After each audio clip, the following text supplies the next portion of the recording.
모르는 너의 고통을 내가 알고 아무도 알지 못한 너의 아픔을 나는 아노라. 어머니가 너를 버려도 나는 너를 사랑하노라. 너의 쓰라린 상처 내가 싸매주리라. 너의 아픈 고통을 내가 치료하리라. 너의 많은 눈물을 내가 보았으므로. 잠재의식 속에 성인아이의 치유라는 제목으로 은혜를 나눌 때 말씀 가운데 역사하신 하나님, 그 하나님을 여러분 만나셔서 여러분도 모르게 무의식 중에 잠재의식 속에 여러분이 지금 어둠에게 붙잡혀 있다면 이 결박에서 풀어지시고 진리 안의 자유 가운데 거하기를 원합니다. 큰 소리 따라합니다. 잠재의식 속에 성인아이의 치유. 잠재의식 속에 성인아이의 치유. 고린도전서 13장 11절. 내가 어렸을 때에는 말하는 것이 어린아이와 같고 깨닫는 것이 어린아이와 같고 생각하는 것이 어린아이와 같다가 장성한 사람이 되어서는 어린아이의 일을 버렸노라. 아멘. 오늘 내적 치유 1탄 겉과 속이 같은 사람이 되고 죄책감에서 해방되자. 2탄 열등감과 교만에서 해방되자. 3탄 용서 또 다른 이름 사랑. 4탄 고난 중에 부르는 노래. 그리고 오늘 5탄 잠재의식 속에 성인아이의 치유라는 제목으로 설교를 하려고 합니다. 쓴뿌리가 4탄까지 올라갔죠. 유튜브에 내적 치유 이제 이거 하면 바로 내일은 5탄까지 올라갑니다. 계속적으로 쓴뿌리 내적 치유 계속 올라갈 건데 앞으로 영적 전쟁, 영적 분별력, 그래서 영적인 설교를 계속 올릴 거예요. 결국은 내 전공이 그거잖아요. 그래서 영혼적으로 고통당하는 수많은 영혼들을 살리는 그런 일을 할 건데 여러분 열심히 기도해 주시고 여러분 모두가 다 내적 치유를 받아서 내적 치유사들이 되기를 원합니다. 그러면 내적 치유란 무엇입니까? 내적 치유는 속사람을 치유하는 겁니다. 뭐라고요? 아멘. 즉 마음과 감정, 고통스러운 기억 그리고 생각을 치유하는 것이 바로 내적 치유입니다.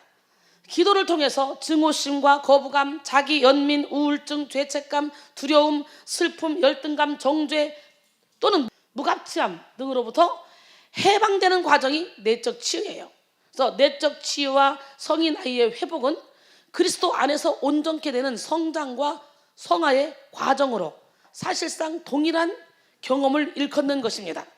다시 말해 우리의 어린 시절에 받았던 그런 부정적인 영향을 극복하는 과정을 성인아이의 내적 치유라고 이렇게 부릅니다. 이 시간 여러분 안에 잠재되어 있는 성인아이의 모습이 완전히 치료되기를 소원합니다. 외국의 어느 동시집에 이런 글이 있어요. 한 나그네가 한 덩이의 진흙을 얻었습니다. 그 진흙에서 아름다운 향기가 발산되었습니다. 나그네가 물었습니다. 너는 바그다드의 진주냐? 진흙이 대답했습니다. 아니요. 그럼 너는 인도의 사양이냐? 그것도 아닌데요. 그럼 너는 무엇이냐? 그 비밀을 알고 싶습니까? 나는 그저 단 한 덩이의 진흙일 뿐인데요. 내가 이렇게 향기를 내는 것은 백합화와 오래 살았기 때문입니다. 사람은요 평안하게 살아야지 편안하게 살아서 좋은 게 아니에요. 편안한 걸 추구하는 게 아니라 평안함을 추구해야 돼. 저는 이렇게 2주째 계속 날을 새는데 날 새는 거로 끝나는 게 아니라 그 다음 날까지 그냥 가버리니까. 그리고 잠깐 한두 시간 자고 그리고 설교 또 준비하고 설교하고 막 이게. 그래서 요즘 이렇게 나의 시간을 계산해 보니까 22시간 살더라고. 22시간을. 기가 막히잖아요. 잠자는 게 1시간 반, 2시간, 22시간을 풀로 돌리더라고요. 눕지도 않고. 저는 앉아있지를 못하잖아요. 근데 설교를 짠다든가 이 설교 편집한다든가 하나님의 일할 때는요 앉아있어도 허벅지가 아픈지 어디가 아픈지 몰라요. 워낙 집중하기 때문에. 근데 이렇게 여호와가 주시는 이 힘, 새 힘을 얻으면 우리는 죽는 날까지 이렇게 건강하게 살 수 있잖아요. 하나님께서 쫙 말씀 정리하고 그리고 설교하면서 영혼들 막 살리고 그리고 유튜브에 계속 설교 올라가고 그러면서 죽어가는 수많은 영혼들 저를 만났으면 금방 해결될 그런 질병들이 평생 동안 여기저기 다니고 별짓 다 하지만 고치지 못해서 우울증, 정신병으로 몇십 년 동안 고생하는 사람들 정말 많잖아요. 참으로 안타까워요. 여기 와서 예배 드리면 정말 꾸준히 예배만 드리면 너도나도 할 것 없이 고쳐지는데, 난 여러분 모두가 다 여러분의 내면 속에 잠재의식 속에 있는 이 성인 아이를 예수 이름으로 다 버리시고 장성한 분량에 이르는 믿음을 갖기를 소원합니다. 그래서 우리 인생이 진흙과 같이 주님과 함께 할 때, 진흙이 백합화와 함께 했더니 백합화 향기를 내듯이 우리 인생이 주님과 함께 할 때 주님의 향기가 우리 속에서 나오는 거예요. 그래서 그 그리스도의 향기는 우리 안에서 머무는 것이 아니라 우리를 통해 세계 만방에 펼쳐지는 거예요. 그래서 너희는 세상의 빛이라. 산 위에 있는 동네가 숨겨지지 못할 것이요 사람이 등불을 켜서 말 안에 두지 아니하고 등경 위에 두나니 이러므로 집안 모든 사람에게 빛이 되느라. 너희 모든 착한 행실을 보고 하늘에 계신 너희 아버지께 영광을 돌리게 하라는 거예요. 빛의 사명을 잘 감당해서. 마태복음 14장 14절부터 16절까지 말씀이죠. 여러분, 지킬 박사와 하이드란 말을 들어봤죠? 지킬 박사는 법학 박사이자 의학 박사이며 봉사활동도 열심히 하는 사회적으로 존경받는 유명인사였습니다. 물론 큰 키에 잘생긴 외모까지 갖추었어요. 하지만 남몰래 쾌락을 즐기는 이중생활을 해왔으며 인간의 본성 속에 섞여있는 그런 선과 악을 분리하고 싶다는 그런 꿈이 있었어요. 그래서 오랜 실험을 통해서 인간의 본성 속에 섞여있는 선과 악을 분리하는 그런 일에 성공을 했어요. 그러니 그 선과 악을 분리하는 약을 만들어서 자신이 직접 그 약을 마셨습니다. 약을 마신 지킬 박사는 아주 작은 몸집에 비열한 인상을 가진 젊은이로 바뀌었어요. 바뀐 인물에 하이드라는 이름을 붙여주고 자신의 명성이나 남의 시선은 조금 더 신경 쓰지 않고 쾌락을 즐길 수 있게 된 것을 기뻐하기만 했습니다. 하이드는 지킬의 마음속에서 생겨난 인물이에요. 오늘날 너무도 많은 사람들이 자기 마음속에서 하이드를 만들어냅니다. 여러분의 마음속의 하이드를 예수 이름으로 버리길 바랍니다. 그러던 어느 날 약을 먹지도 않았는데 하이드로 변신해버린 자신을 보게 됩니다. 이제 그만두기로 하지만 욕망을 억누르는 생활이 따분해져서 다시 약을 마십니다. 오랫동안 억눌려 있었던 하이드는 평소보다 더 난폭해져서 길에서 만난 덴버르 커루경을 아무 이유도 없이 지팡이로 쳐서 죽이게 됩니다. 지킬 박사는 살인에 대한 처벌을 피하기 위해서 실험실의 출입구를 자물쇠로 잠그고 열쇠를 망가뜨리면서 다시 한번 노력을 해봅니다. 하지만 공원에서 저절로 하이드로 변하면서 친구인 라니언 박사에게 편지로 도움을 청합니다.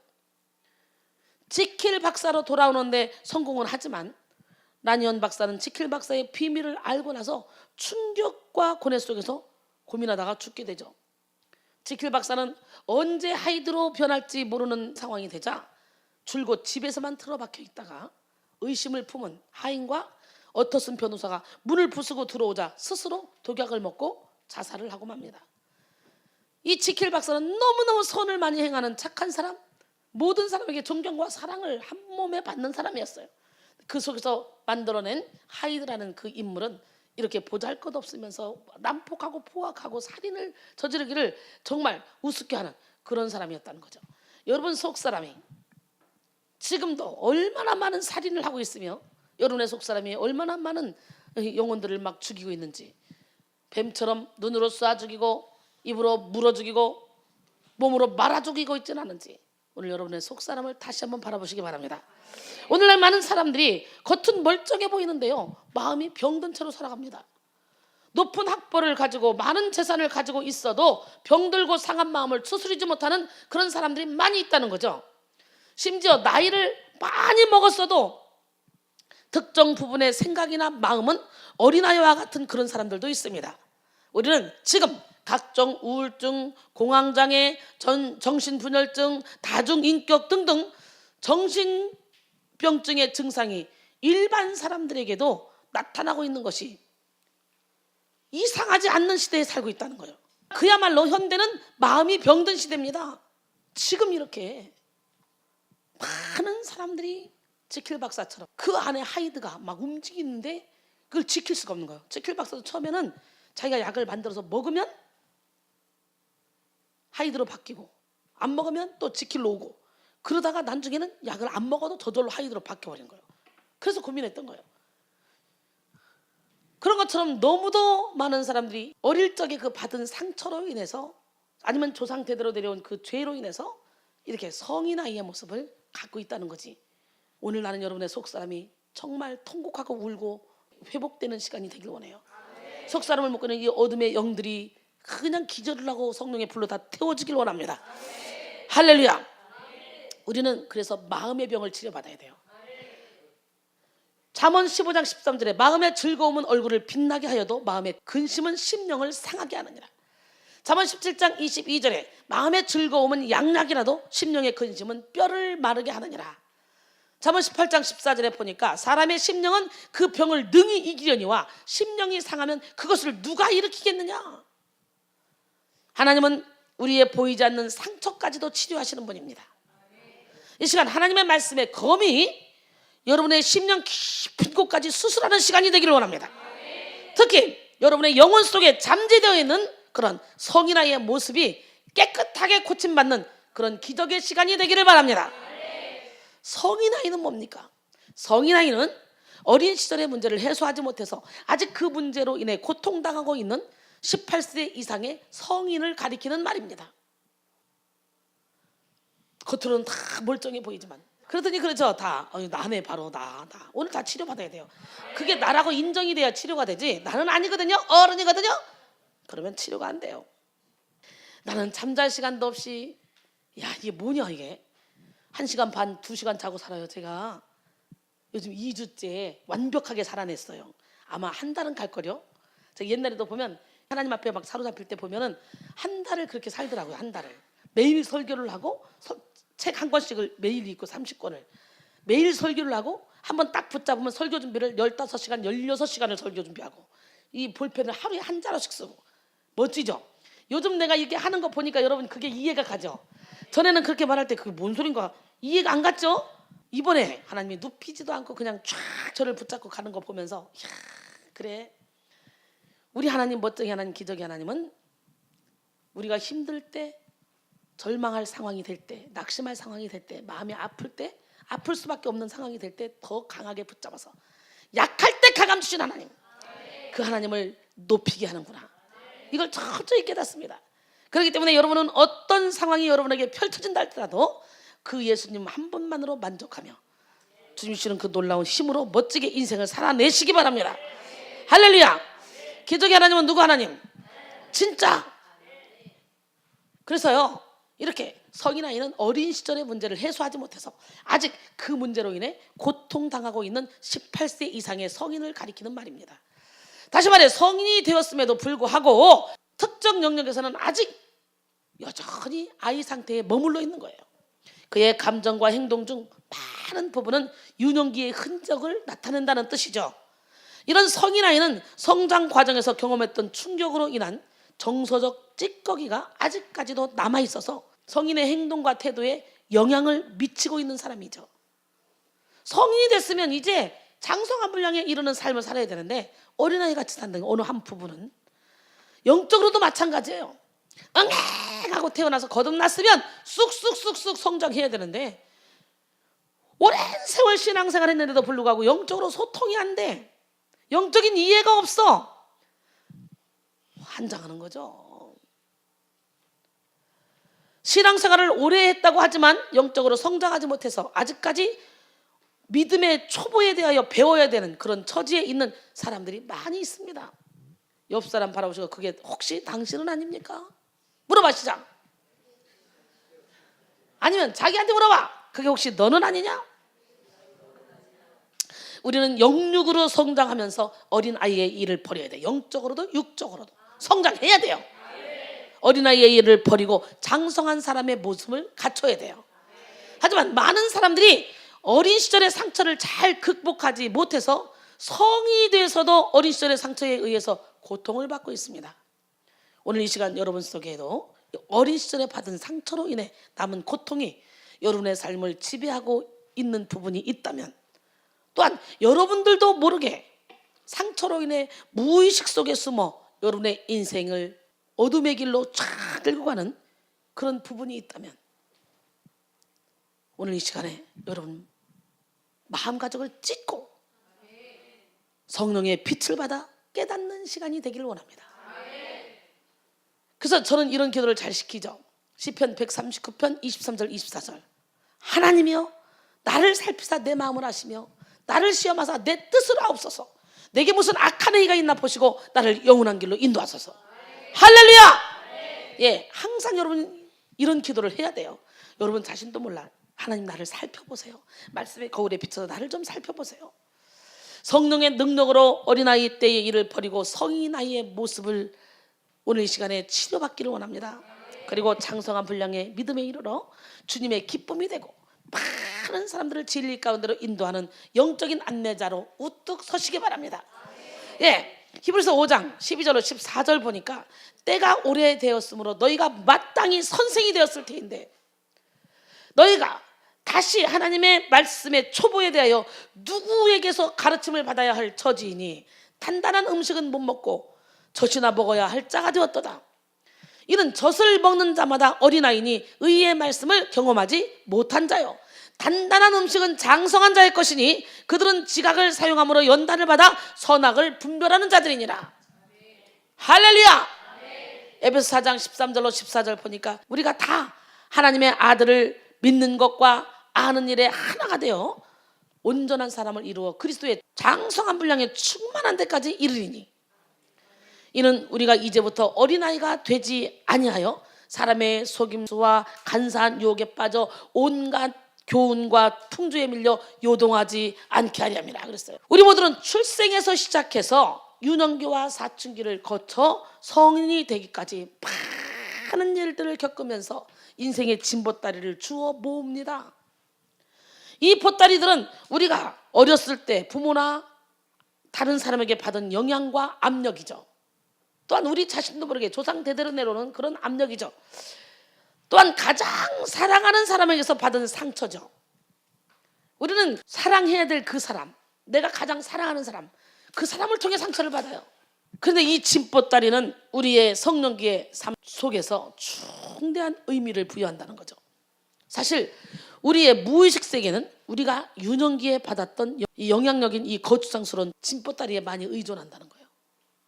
여러분 자신도 모르게 우리의 무의식 세계는 내가 어렸을 때부터 받았던 그 상처들이 우리 자신도 모르는 사이에 쫙 무의식을 사로잡아서 수많은 진보따리를 만들어내고 그 진보따리를 우리 자신도 모르게 의존하면서 산다는 거예요. 우리가 장성한 어른이 되어서는 유년기의 구습에서 벗어나 성인이 되어야 하지만 많은 사람들이 어린아이와 같은 것들을 치워버리지 못하고 살면서 그것들을 짊어지고 다니려고 합니다. 그리고 이 인생의 진보따리들은 우리가 성인이 되는 그런 과정을 방해하고 성인 아이로 머무르게 만듭니다. 그러기 우리는 옛사람을 벗어버려야 돼요. 고린도서 5장 17절에 보니까 그런즉 누구든지 그리스도 안에 있으면 새로운 피조물이라 이전 것은 지나갔으니 보라 새 것이 되었도다. 에베소 4장 22절로 24절 보니까 너희는 유혹의 욕심을 따라 썩어져가는 구습을 따른 옛사람을 벗어버리고 오직 너희 심령이 새롭게 되어 하나님을 따라 의와 진리의 거룩함으로 지으심을 받은 새 사람을 입으라 그랬어요. 할렐루야. 휴 미실 다인 박사는요 이렇게 말했습니다. 당신 안의 어린아이는 성인이라는 껍데기 속에 계속해서 존재한다. 아마도 존재한다 보다는 왕성하게 살아있다라는 말이 더 좋은 표현일 것이다. 그 이유는 이 과거에 속한 내적 어린아이는 자신이 좋아하는 일에 무턱대고 뛰어들어 요란하게 활개치는 특성이 있는 반면에 싫어하는 것은 어떻게든 회피하고자 해서 다른 사람을 화나게 해서 힘들게 만들기 때문이다. 때로 그 어린아이는 두렵고 수줍어하며 움츠러드는 소심증의 모습으로도 나타난다. 싫든 좋든 간에 우리는 과거의 어린아이와 현재 성인의 성품을 동시에 지니고 있다. 과거의 감정적 영향력에 의한 어린아이의 성품은 현재의 생활에 방해가 되는 반면 현재의 성인은 과거를 잊어버리고 현재의 삶을 온전하게 살려고 노력한다. 과거의 어린아이는 현재 성인으로 누려야 할 만족감을 방해하거나 좌절시키고 당혹스럽게 하거나 괴롭게 한다. 이렇게 말했습니다. 맞죠? 구구절절이 한 개도 버릴 게 없는 말이네요. 휴 미실다인 박사 멋지네. 여러분 팀 슬레지는 성인 아이의 특성에 대해서 이렇게 말했습니다. 이 항목 중에서 몇 개나 여러분이 해당되는지 한번 살펴보시기 바랍니다. 성인 아이는 무엇이 정상인지 무엇이 정상적인 행동인지에 대해서 혼란스러워한다. 그러니까 부모들이 어린아이를 너무너무 애지중지 키워서 그냥 갈 길을 제시하지 않고 올바른 방법을 가르쳐주지 않는다면 그 아이는 커서 어떻게 하는 것이 인생을 올바르게 사는 건지 구분이 안 되기 때문에 어떤 것이 정상적인 행동인지 모르는 거예요. 자기는 정상적인 행동을 하는데 우리가 볼 때는 야, 전 가정교육이 안 됐다. 저건 기본이 안 됐다. 저건 완전히 비정상이다. 우리가 볼 땐 그런데 본인은 몰라요. 그러니까 평생을 고통 가운데 살아가는 거죠. 그래서 내가 사랑할수록 매를 한 대 더 때려야 돼. 잠언해 보셔. 잠언해. 자녀를 사랑할수록. 그래서 여기서는 자녀들을 정말 요즘 젊은 사람들은 자녀교육 개판치거든요. 여기서 보면 대책이 안 서요. 애들 키우는 거 보면 그렇게 어려서부터 애들을 내가 사랑한다고 해서 그렇게 막 키우면 그 애들이 나중에 어떻게 되는 줄 알아요? 평생을 사랑하는데 성인 나이에 머물러서 옳고 그름의 판단에 구분이 없어요. 그 사람들에게 손가락질을 받는 거예요. 아무리 내가 정말 사랑하는 자녀를 할지라도 옳고 그른 분별은 할 수 있도록 해줘야 되는데 이 문제는 본인도 성인 나이로 계속 자라가기 때문에 본인이 어렸을 때 이렇게 고통을 당해서 어린아이 때 해지 못했던 부모 때문에 억압받았던 상처 때문에 나는 우리 자식을 이렇게 놔서 먹이리라 그런 마음으로 방치해두고 키우니까 나중에 그 자녀들이 세상에 나가서 개판이 되는 거예요. 요즘 애들 정말 버르장머리 없잖아요. 우리 시대만 해도 그렇지 않았어요. 요즘은 갈수록 상식을 초월합니다. 그래서 내가 야 희한하다. 나는 기본인데 너희들은 이게 기본이 아니냐? 난 이렇게 사는 게 기본인데 너희들은 어떻게 그럴 수가 있냐? 그런 말을 참 많이 합니다. 무엇이 정상적인 행동인지에 대해서 혼란스러워한다는 거예요. 저는요 우리 애들 둘 다 키울 때 어려서부터 항상 손해보는 삶을 살아라. 내가 손해를 보면 손해 끼친 그 사람은 평생 동안 다리를 못 뻗고 자지만 손해 입은 나는 얼마든지 평안하게 행복하게 살 수 있다. 저는 그런 걸 가르쳤어요. 아기 때부터. 근데 우리 두 애들이요 누구보다도 성화가 됐더라고요. 그래서 가정교육이 가장 중요해요. 가정교육이 그 사람의 인격을 만들어내는 거예요. 그 다음에 처음에 계획한 것을 끝까지 이행하는데 어려움을 겪는다. 쉽게 진실을 말할 수 있는 때에도 거짓말을 한다. 자신을 무자비하게 비판한다. 재미있는 시간을 보내는데 어려움을 느낀다. 지금 세고 있죠? 지금 내가 5개 얘기를 했습니다. 자기 자신을 너무 심각하게 받아들인다. 친밀한 관계를 맺기가 어렵다. 자신이 통제할 수 없는 변화에 대해서 과민 반응을 보인다. 끊임없이 칭찬과 인정받기를 원한다. 항상 자신이 남들과 다르다고 느낀다. 지나치게 책임을 지려 하거나 지나치게 무책임하다. 상대가 충성을 받을 자격이 없다는 증거가 분명한 때에도 지나치게 충성한다. 충동적이다. 아무런 대안이나 대책 없이 가능한 결과들에 대해 고려해 보지도 않고 행동한다. 이게 13가지인데 여러분 지금 몇 가지야? 성인 아이들은 특히 인간관계를 힘들어합니다. 그래서 인간관계가 잘 안 되는 사람은요 성인 아이예요. 부모의 사랑을 충분히 받지 못해서 그 사랑을 받고 싶어서 누군가가 자기한테 조금만 사랑을 해주면 거기에 푹 빠져버리는 거예요. 앞뒤 계산이 없는 거예요. 성인 아이에서 빨리 벗어나야 돼.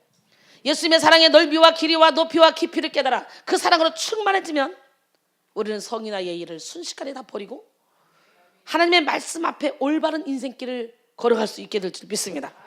하나님의 말씀은 세상 살아가는 법을 다 기록해 놓으셨어요. 하나님을 만나는 그 길도 기록해 놓으셨고 성인 아이들은 특히 인간관계를 힘들어하는데요. 왜냐하면 그들의 몸은 어른이지만 감정 표현 방법은 어린아이 수준에 머물러 있기 때문에 어른이 된 후에도 인간관계나 일에 무책임하고 자신감이 없이 살아가면서 감정 표현에 미숙합니다. 이런 사람들은요 자존감이 낮아서 자신보다 더 커 보이는 상대에게는 비율을 맞추려고 늘 피곤해합니다. 그러나 자신보다 조금이라도 작아 보이는 사람에게는 자신의 비율을 맞춰달라고 보채기도 하고 때로는 폭력을 행사하기도 합니다. 즉 강한 자에게는 약하고 약한 자에게는 강합니다.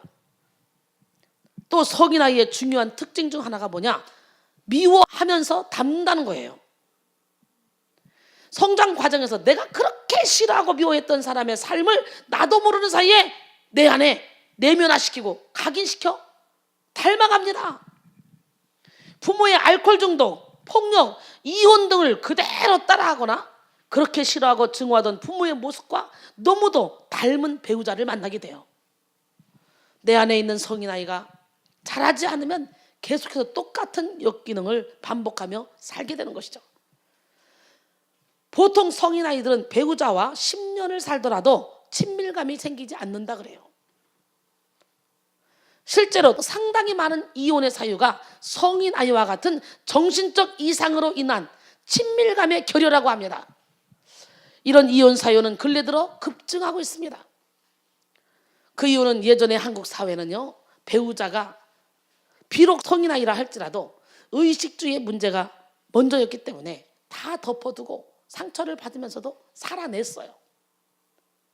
그러나 이제는 여성들이 독립하고 자기 생활을 갖게 되면서 이혼이 더욱더 쉬워지고 과감해졌기 때문에 이혼율이 많아지고 있어요.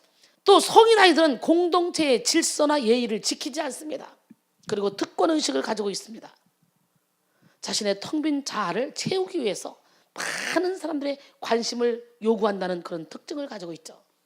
어때요? 여러분 다 성인 아이죠 지금.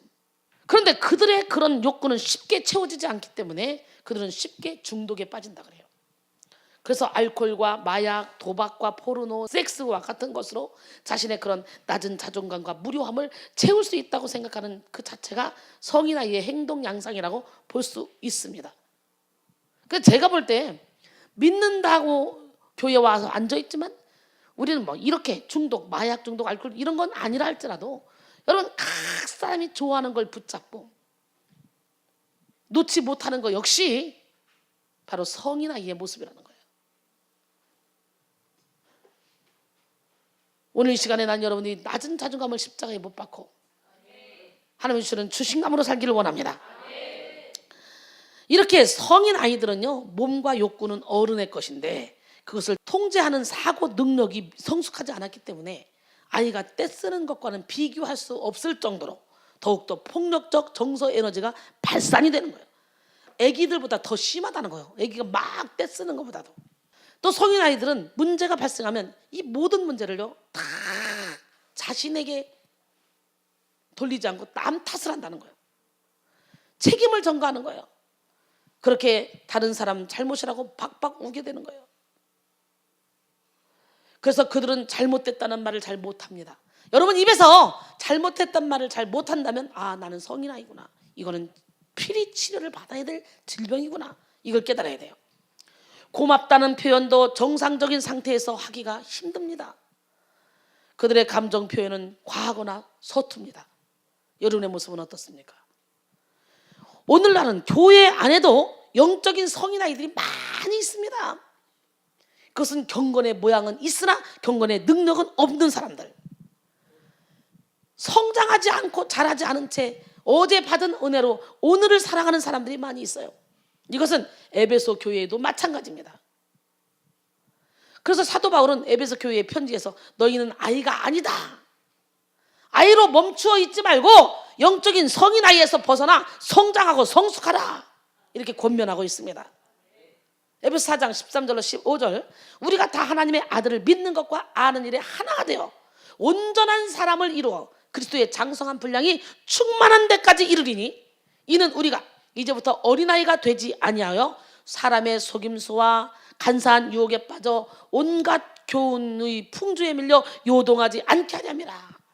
오직 사랑 안에서 참된 것을 하여 범사에 그에게까지 자랄지라. 그는 머리니 곧 그리스도라 그랬어요. 할렐루야. 오늘 본문은 흔히 사랑장이라고 불리는 고린도전서 13장이죠. 그런데 사도 바울은 고린도 교인들에게 사랑장에서 왜 어린아이의 일을 버리라고 했을까? 12장에서 계속 은사를 얘기해놓고 사랑장으로 가서, 그죠? 당시에 고린도 교인들은요, 방언을 하고 예언도 하고 능력도 행했습니다. 통변도 했습니다. 많은 지식이 있었고 능력이 있었어요. 그럼에도 불구하고 사도 바울은 저들에게서 신앙의 유치한 면을 본 거예요.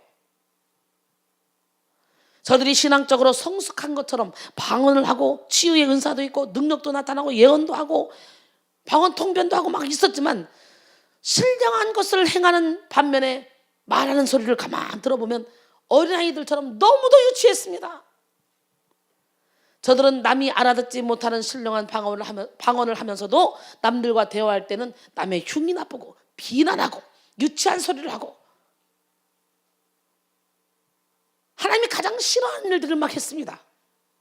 그래서 너희가 말하는 것이 어린아이 같이 된 것 같지만 어린아이의 말을 하고 있다. 너희들은 지금 말이 틀렸어.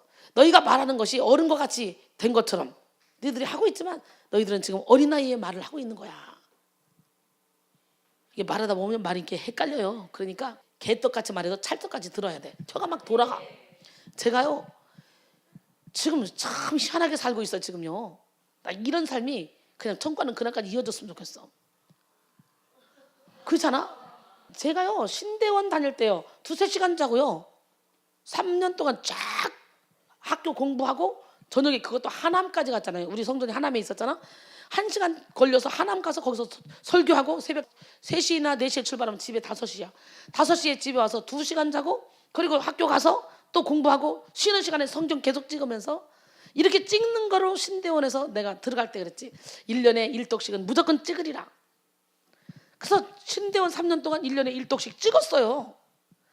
여러분 성경을 계속 먹고 쓰고 해야지. 성경이 재산이야.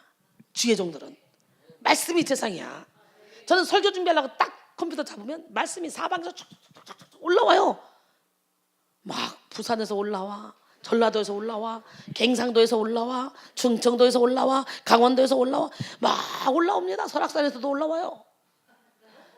그러니까 설교 준비하려고 딱 잡으면 그냥 촉촉촉촉촉촉촉. 우리 김 보장님 옆에 쳐다보다가 야 정말 신기해요. 우리 하나님 멋쟁이 하나님은 누구 하나님? 진짜. 예. 하나님이 가장 싫어하는 거 67가지입니다. 뭔가? 잠언 6장 16절로 19절 보니까 여호와께서 미워하시는 것, 곧 그의 마음에 싫어하는 것이 67가지니 곧 교만한 눈과 거짓된 혀와 무죄한 자의 피를 흘리는 손과 악한 계교를 꾀하는 마음과 빨리 악으로 달려가는 팔과 거짓을 말하는 망령된 증인과 및 형제 사이를 이간하는 자이니라. 어때요 여러분? 67가지 중에 여러분 몇 개씩 있어? 내가 누군가를 상상해보니까 그 사람은 다 갖고 있네 이거를. 이야, 일단 교만한 눈. 그게 무슨 눈이야? 예수 믿는다면서 교만한 눈으로 사람을 그냥 눈을 그냥 새 눈으로 갖다 놓든지. 그렇다고 해서 안 째려보냐? 마음으로 째려보잖아. 마음의 눈이 더 중요한데. 그래서 마음의 눈을 밝혀서 그의 부르심의 소망이 무엇인지 알아야 된다고 그러잖아요. 에베소 1장 18절 보니까 마음의 눈이 떠져야 돼. 육의 눈 아무리 떠져 있어봤자 필요 없어. 육의 눈은 그저 남을 흘기기나 하고 그냥 거만하게 하나님이 가장 싫어하는 행동에. 오늘부터 여러분 눈빛이 바뀌어야 돼. 어떻게 제 눈빛은 어떻습니까? 하트가 뿅뿅뿅 나오지 않습니까?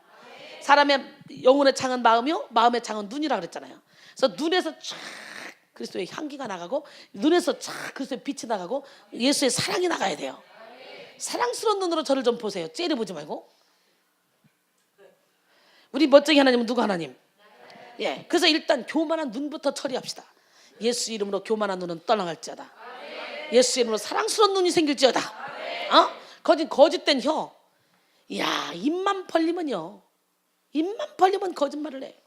참, 거짓을 말하는 망령된 증인, 형제 사이를 이간하는 자 다 입의 문제다. 입에. 그러니까 입술을 지켜야 되는 거야. 사탄의 싸움터가 생각, 마음, 입술인데 요걸 지켜도 요거만 지키면 거짓된 혀. 그 다음에 형제 사이를 이간하는 거. 망령된 증인. 이게 다 어디서 나와? 여기서 나와. 여기서. 그 다음에 무죄한 자의 피를 흘리는 손, 악한 계교를 꾀하는 마음, 빨리 악으로 달려가는 발. 하나님 가장 싫어한대요. 또 고린도 교인들은 신령한 통변을 했고 깨닫는 것이 아주 탁월했습니다. 그래서 성경을 아는 것도 탁월했어요. 고린도전서 1장 4절로 8절 사도 바울이 그들을 향해서 말하는 걸 들어봐요. 그리스도 예수 안에서 너희에게 주신 하나님의 은혜로 말미암아 내가 너희를 위하여 항상 하나님께 감사하노니 이는 너희가 그 안에서 모든 일 곧 모든 언병과 모든 지식의 풍족함으로, 지식이 있었던 사람이야. 말도 잘했던 사람들이야. 모든 언병과 모든 지식의 풍족함으로 그리스도의 증거가 너희 중에 견고하게 되어 너희가 모든 은사에 부족함이 없이 우리 주 예수 그리스도의 나타나심을 기다림이라. 주께서 너희를 우리 주 예수 그리스도의 날에 책망할 것이 없는 자로 끝까지 견고하게 하시리라 그랬어요. 그런데 그들은 사람들을 이해하는 데 있어서는 어린아이와 같았어. 여러분들 마찬가지지. 말씀을 알고 거기 말씀에 대한 지식은 뭔가 가진 것 같은데 사람들을 이해하는 데 대해서는 어린아이 같아요. 어린아이. 나는 이 시간에 빨리 어린아이의 일을 버리길 바랍니다. 나는 어른인데요 떠들지 말고 빨리 무의식을 묻고 있는 이 어둠의 영을 몰아내야 여러분들이 순탄한 길로 인도되어진다는 걸 알아야 돼요. 여러분 자신도 모르게 무의식을 묻고 있는 이 성인 아이가 여러분의 인생길을 망치고 있다는 거예요.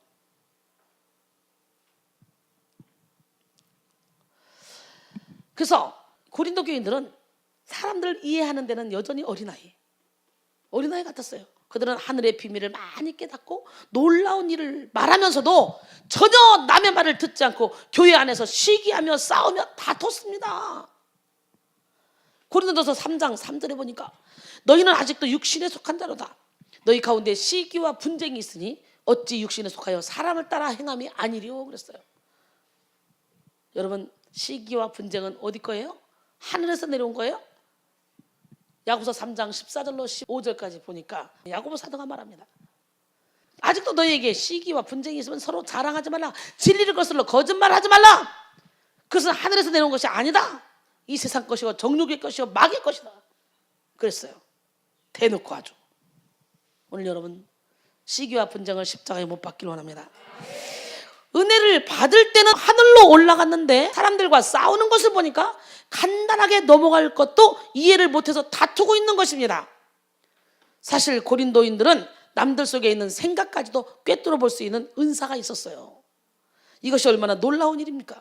그러나 사소한 생각으로 비난하고 분쟁하고 서로 싸우는 걸 볼 때 사도 바울이 너희는 말하는 것도 어린아이요 깨닫는 것도 어린아이요 너희가 생각하는 것도 어린아이요 너희가 하나님을 생각한다고 그렇게 말하고 놀라운 하늘의 신비한 비밀을 말하고 방언을 말하고 있지만 너희들은 진짜 유치하다 이렇게 책망하고 있는 거예요.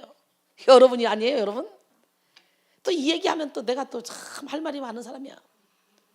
유치한 사람 참 많이 봤거든. 영적인 세계 열리긴 열렸는데 아주 더럽고 유치해. 깐난애기보다도 더 유치해. 오늘 이 시간에 빨리 회개하시기 바랍니다. 사랑하는 여러분, 영성은 지성과 인성의 조화를 이룰 때 가장 아름다워요. 여러분 인성이 안 됐는데 영권을 받으면요 이거는요 귀신의 영성을 받을 수밖에 없어요. 먼저 인간이 돼야 돼요. 우리가 뭘 받든 맛있는 음식을 누가 갖고 와도 빈 그릇에 담아야 그 맛있는 음식을 먹을 수 있지. 이것저것 음식이 막 짬뽕 된 데다가 거기다 받아봐. 못 먹어. 맛있지 않아. 내가 먼저 쓰레기를 치워야 돼. 내 안에 쓰레기를 다 치우고 마음 가죽을 베고 내 안에 성령의 빛을 발해서 어둠을 다 몰아내고 거기에 은혜와 진리로 말씀으로 채워야지. 참 나는 이해가 안 되는 것이 성경 자체가 하나님 사랑 이웃 사랑인데도 불구하고 사람들이 하나님은 열심히 사랑하는데 이웃은 사랑 안 해. 하나님은 영적인 안내자를 통해서 인생 막대기로 사람 채찍으로 일을 하시는데도 불구하고 내가 뭐 네 말을 듣냐 나는 하나님 말만 들을 거야 그리고 하나님만 바라본다고 그리고 골방에서 혼자 기도하다가 헷가닥 가서 미쳐가지고 귀신에 이렇게 사로잡힌 사람들 정말 많습니다. 정신 차려야 돼요 여러분. 백성 영성 수련은 우리 영혼의 샘은 백성교회는 지성 영성 인성의 그런 균형을 이루어가는 곳이에요. 그래서 가장 먼저 자아 내려놓기 나 죽이기 이 훈련의 첫 단계로 시작하잖아. 그러니까 세상에서 교회를 다니면 다 비유 맞춰주고 자 내려놓기는 뭘 너 잘한다 이쁘다 너 열심히 온다 이래서 막 부추겨서 헌금이나 열심히 하면 잘한다 착하다 이래가지고 그 사람 영혼에는 전혀 관심이 없어. 육적인 비유를 맞춰주기 바빠요. 그러나 저는 오자마자 그냥 자 내려놓기 깨지기 부서지기 무너지기. 예수님 앞에 우리가 가면요, 예수님은 바위 같은 분이에요. 그래 예수님 앞에 가면 자동으로 부딪히면 깨질 수밖에 없어요. 그러면 깨질 때 그냥 와장창 깨져야 되는데 안 깨지겠다고 뭉겨. 그럼 어떻게 돼? 계속 고통스럽기만 한 거지. 그래서 안 깨지려면 예수 믿지 말아야 돼요. 여기 와서 아무리 자기 의로 뭐 해도 하나님이 그거 받지 않아. 그러나 은혜의 자리에 와서 앉아있으면 어떤 일이 벌어져? 은혜의 자리에 앉아있는 그 자체로 성령의 불이 내리기 때문에, 성령의 생수가 내리기 때문에 자기도 모르는 사이에 어느 순간에 깨져있는 자신을 발견하게 되는 거지. 그래서 아직 안 깨졌다 할지라도 열심히 예배 자리에 와 있는 거 중요한 거예요. 사울도 라마나요세 갔더니 거기서 예언하잖아. 막 옷을 홀딱 벗고 예언하잖아. 제정신이 아닌 거지. 하나님의 영이 임하니까. 이 시간 아직 죽지 않은 우리의 자아가 십자가에 못 박히고 우리 안에 남아있는 어린아이의 일들이 완전히 버려지는 시간이 되길 원해요. 우리에게 있는 이 미성숙한 어린아이는 종종 우리가 매우 지친 상태에 있을 때나 아플 때, 많은 압력을 받을 때, 너무 큰 책임감을 느낄 때 혹은 위협을 느낄 때 나타납니다. 미성숙한 어린아이의 모습은 종종 우리의 인생을 실패와 포기로 몰아가면서 성장하지 못하도록 발목을 묶어버립니다. 그래서 오늘 본문은 어린아이의 일을 버릴 것을 당부하고 있어요. 먼저 사도 바울이 어린아이의 일을 버렸노라 라고 표현합니다.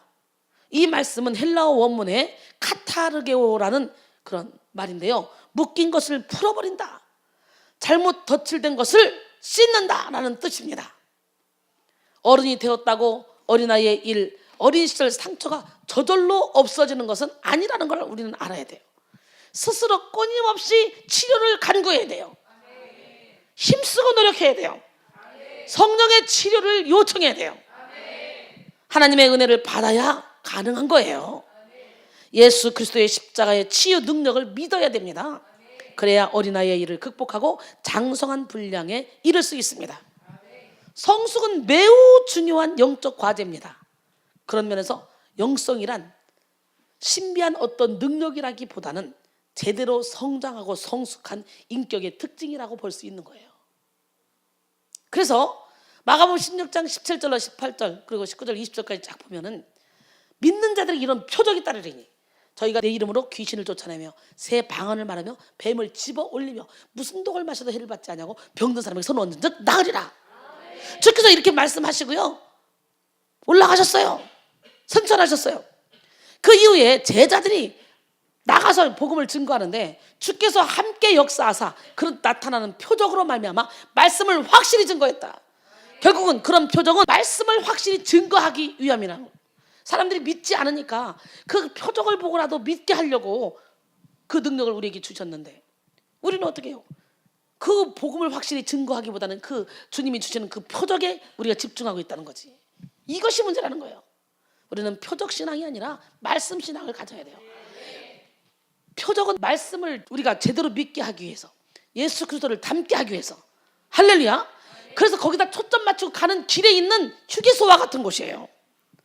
사탕 같은 거, 야 힘들지? 오는데 피곤하지? 아이스크림 하나 먹어, 사탕 하나 먹어, 과자 하나 먹어, 너 좋아하는 국수 하나 줄게. 그 꼬시는 게 그게 은사란 말이지. 그게 표적이란 말이지. 할렐루야. 그렇기 때문에 영성이란 신비한 어떤 능력을 행하는 것보다 제대로 성장하고 성숙한 인격의 특징. 난 그래서 먼저 여러분이 인간이 돼야 돼. 옆 사람 바라보면서 우리 먼저 인간이 됩시다. 우리는 우리의 믿는 도리의 사도시며 대제사장이신 예수님을 깊이 생각하고 그분을 닮아가야 됩니다. 매일 성실한 마음으로 은혜 아래서 자신을 다듬어 나가야 됩니다. 저는 여러분 모두가 다 잘 익고 성숙한 과일처럼 향기가 나고 달콤한 인격의 소유자들로 자라나기를 소망합니다. 그러나 무엇보다 성인 아이를 극복해야 될 중요한 이유는 비전과 목적 때문이에요. 성인 아이들은 자기중심적이고 눈앞에 만족을 추구하는 그런 경향이 있습니다. 이런 이들의 기도는 거창한 듯 하나 균형을 잃고 하나님 나라를 구하는 비전 같으나 야망의 허물을 다 벗어버리지 못한 상태입니다. 다른 사람과 끊임없이 비교하면서 자기의 사사로운 유익을 구하고자 하니까 긴장과 갈등이 떠나지 않는 거죠. 우리의 구세주 그리스도를 위한 순전한 헌신은 오간데 없고 누가 서로 크냐를 따지는 어리석은 제자들의 모습을 답습하게 됩니다. 그들과 함께 하나님 나라를 위한 그런 헌신을 이야기한다는 것은 헛된 일이죠. 진정한 헌신이 없으니 헌신된 제자들을 기다리는 잃어버린 영혼들은 사망의 그늘에 앉아서 멸망받기를 기다린다는 거죠. 지금도 사망의 그늘에 앉아 울고 있는 그 영혼들을 향해서 하나님은 안타까운 마음을 가지고 누가 나를 위해 갈까? 진정한 헌신이 없으니 헌신된 제자들을 기다리는 그런 잃어버린 영혼들은 사망의 그늘에 앉아서 지금도 멸망받기를 기다립니다. 얼마나 안타깝고 위태한 일입니까? 우리는 어린 아이의 일을 벗어버리고 자라나야 돼요. 그리스도의 장성한 분량까지 성장해야 돼요. 단단한 음식은 장성한 사람만이 먹을 수 있어요. 난 여러분 모두가 다 단단한 음식을 먹는 자가 되기를 합니다. 이 단단한 음식을 먹을 수 있는 자는요, 로마서 8장 35절 이하의 고백을 할 수 있어요. 누가 우리를 그리스도의 사랑에서 끊으려? 환난이나 공고나 박해나 위험이나 기근이나 적신이나 칼이라. 사망이나 생명이나 천사들이나 권사자들이나 현재일이나 장래일이나 능력이나 높음이나 기쁨이나 다른 어떤 피조물도 우리를 그리스도의 사랑에서 끊을 수 없다는 거예요. 예수 안에서 넉넉히 모든 환난을 이겨낸다는 거예요. 받듯이 이기는 게 아니라 넉넉히. 그럴 때 우리는 신의 성품에 참여하게 되므로 마음의 천국을 누리며 살게 돼요. 성인 아이의 일만 벗어버리면 모든 사람을 부모의 마음으로 품을 수 있게 되고 모든 사람과 교통 교제가 되고 인생을 행복하게 살 수 있습니다. 오늘 이 시대는 다 성인 아이의 모습을 갖고 있기 때문에 군중 속에서도 외로움을 느끼면서 홀로라는 고통 가운데 살아갑니다. 사람들이. 사망의 그늘에 앉아 울고 있는 나의 백성들, 절망과 굶주림에 갇힌 저들은 내 마음에 오랜 슬픔, 내 마음에 오랜 슬픔, 고통의 멍에에 매여 울고 있는 나의 자녀들, 나는 이제 일어나 저들의 멍에를 꺾고 눈물 씻기기 원하는데 누가 내게 부르짖어 저들을 구원케 할까? 누가 나를 위해 가서 나의 사랑을 전할까? 나는 이제 보기 원하네. 나의 자녀들 살아나는 그날 깊은 찬송 소리 하늘에 웃음소리 온 땅 가득한 그날. 나는 오늘 여러분 모두가 다 단단한 음식을 먹으시고 성인아이처럼 어린아이의 일을 버리지 못하는 그들에게 손가락질하는 것이 아니라 그들의 영혼을 불쌍히 여겨서 치료해서 그들도 단단한 음식을 먹게 만드는 기적의 주인공이 되기를 원해요. 전 세계는 지금도 사망의 그늘에 앉아서 정말 고통 가운데 그 영혼이 너무너무 곤고해서 그 영혼을 누군가가 와서 깨워주길 원합니다. 제가 외국에 각 곳에 다니잖아요. 가면 제발 조금만 더 있다 가세요. 제발 조금만 더 있다 가세요. 한국 사람은 정말 부럽다. 한국 사람 부럽다 그러는데 사실은 한국 사람도 부럽지도 않아. 대구도 일주일에 한 번밖에 못 가지만 우리 권본장님이 워낙 관리를 잘하기 때문에 야 어저께는 꽉 찼더라고요. 요즘 막 대구가 또 부흥됐어요. 워낙 잘해. 그 정도면 거긴 대구는요. 여기는 좀 돈 있는 사람이 별로 없지만 대구는 사람이 많지 않아도 돈 있는 사람들이 좀 있어요. 직장 다니는 사람도 좋은 직장 있는 사람도 있고, 예. 그런데 얼마든지 지편 만들어서, 왜? 지가 계속 관리를 하고 있으니까 지편 만들어서 얼마든지 원장을 왕따시키고 지가 원장 노릇하면 오버하면서 펌되면서 막 누리면서 이렇게 살 수도 있을 거예요. 오랜 세월 그냥 놔둬버리니까. 외국 몇 달씩 가면 그냥 저는 얼굴도 못 보잖아. 그래서 제가 계산해 봤어요. 과연 내가 대구에 1년이면 몇 번이나 가서 몇 번이나 설교를 해줄까 계산해 보니까 놀려봐시죠. 일주일에 4번인데요. 일주일에 4번 중에도 외국 가 있는 시간이 제가 보통 2번씩 가니까 왔다 갔다 한 5개월 되죠. 4, 5개월. 그러면 5개월은 못 가요. 그럼 7개월을 4번씩 간다고 생각해봐. 4, 7은 28. 합쳐도 한 달도 안 돼요. 그런데 대구 영혼들이 얼마나 순수한지 아닙니까? 그러니까 내가 가면 갈 때마다 자기들끼리 돌아가면서 식사 대접을 최선을 다해서 식사 대접을 해요. 10명이 가도 15명 가도 다 돌아가면서 소중하게 여긴다는 거죠. 엄청나게 소중하게 여기고 갈급한 심정으로. 그러니 얼마든지 권정욱 부원장이 자기 수하에 딱 넣어버리고 그냥 자기 맘대로 휘둘러가지고 착 할 수도 있는데도 불구하고 누가 부원장님 옷 하나 사드릴게 그러면 아이고 무슨 소리예요. 원장님을 사드려야지. 오바를 하네요. 절대로 식사 한번 대접할게요. 원장님 대접하세요. 모았다가 그때 내가 같이 먹을게요. 그러면서 질서를 착착 잡아가니까 지금까지 전혀 문제가 없는지 부흥이 되고 있잖아요. 여기도요 그런 자가 쓸 수 있어요. 내가 없으면 대장 노릇하고 싶어서 막 껍질거리다가 다 뭉겨버려요. 하나님은 목사를 통해, 담임 목사를 통해, 원장을 통해 착 일을 해나가시기 때문에 질서를 여러분이 지켜야 돼요. 내가 있으나 없으나 질서를 지키지 않으면 하나님이 결국은 뺍니다. 가지가 있었어요. 가지. 여러분 가지 알아요? 근데 동네 가지들이 푸르둥둥하게 생겼다고 자꾸 오이라고 놀려요. 가지는 가지인데 오이라고 자꾸 놀리니까 내가 오이면 안 살고 죽는다. 그리고는 집에 가서 할머니에게 물었습니다. 할머니 나 가지지? 나 가지 맞지? 그랬더니 할머니가 오이 내 새끼. 그래서 죽었어요. 감기가 살았어요. 근데 감기 중에 아주 못된 감기라서 다른 질병들이 막 놀립니다. 너는 감기가 아니고 암이야 암. 이렇게 자꾸 놀리니까 내가 감기가 아니고 암이라면 나는 죽고 만다. 그리고 씩씩거리면서 집에 갔습니다. 집에 가서 할머니한테 물었어요. 할머니 나 감기 맞지?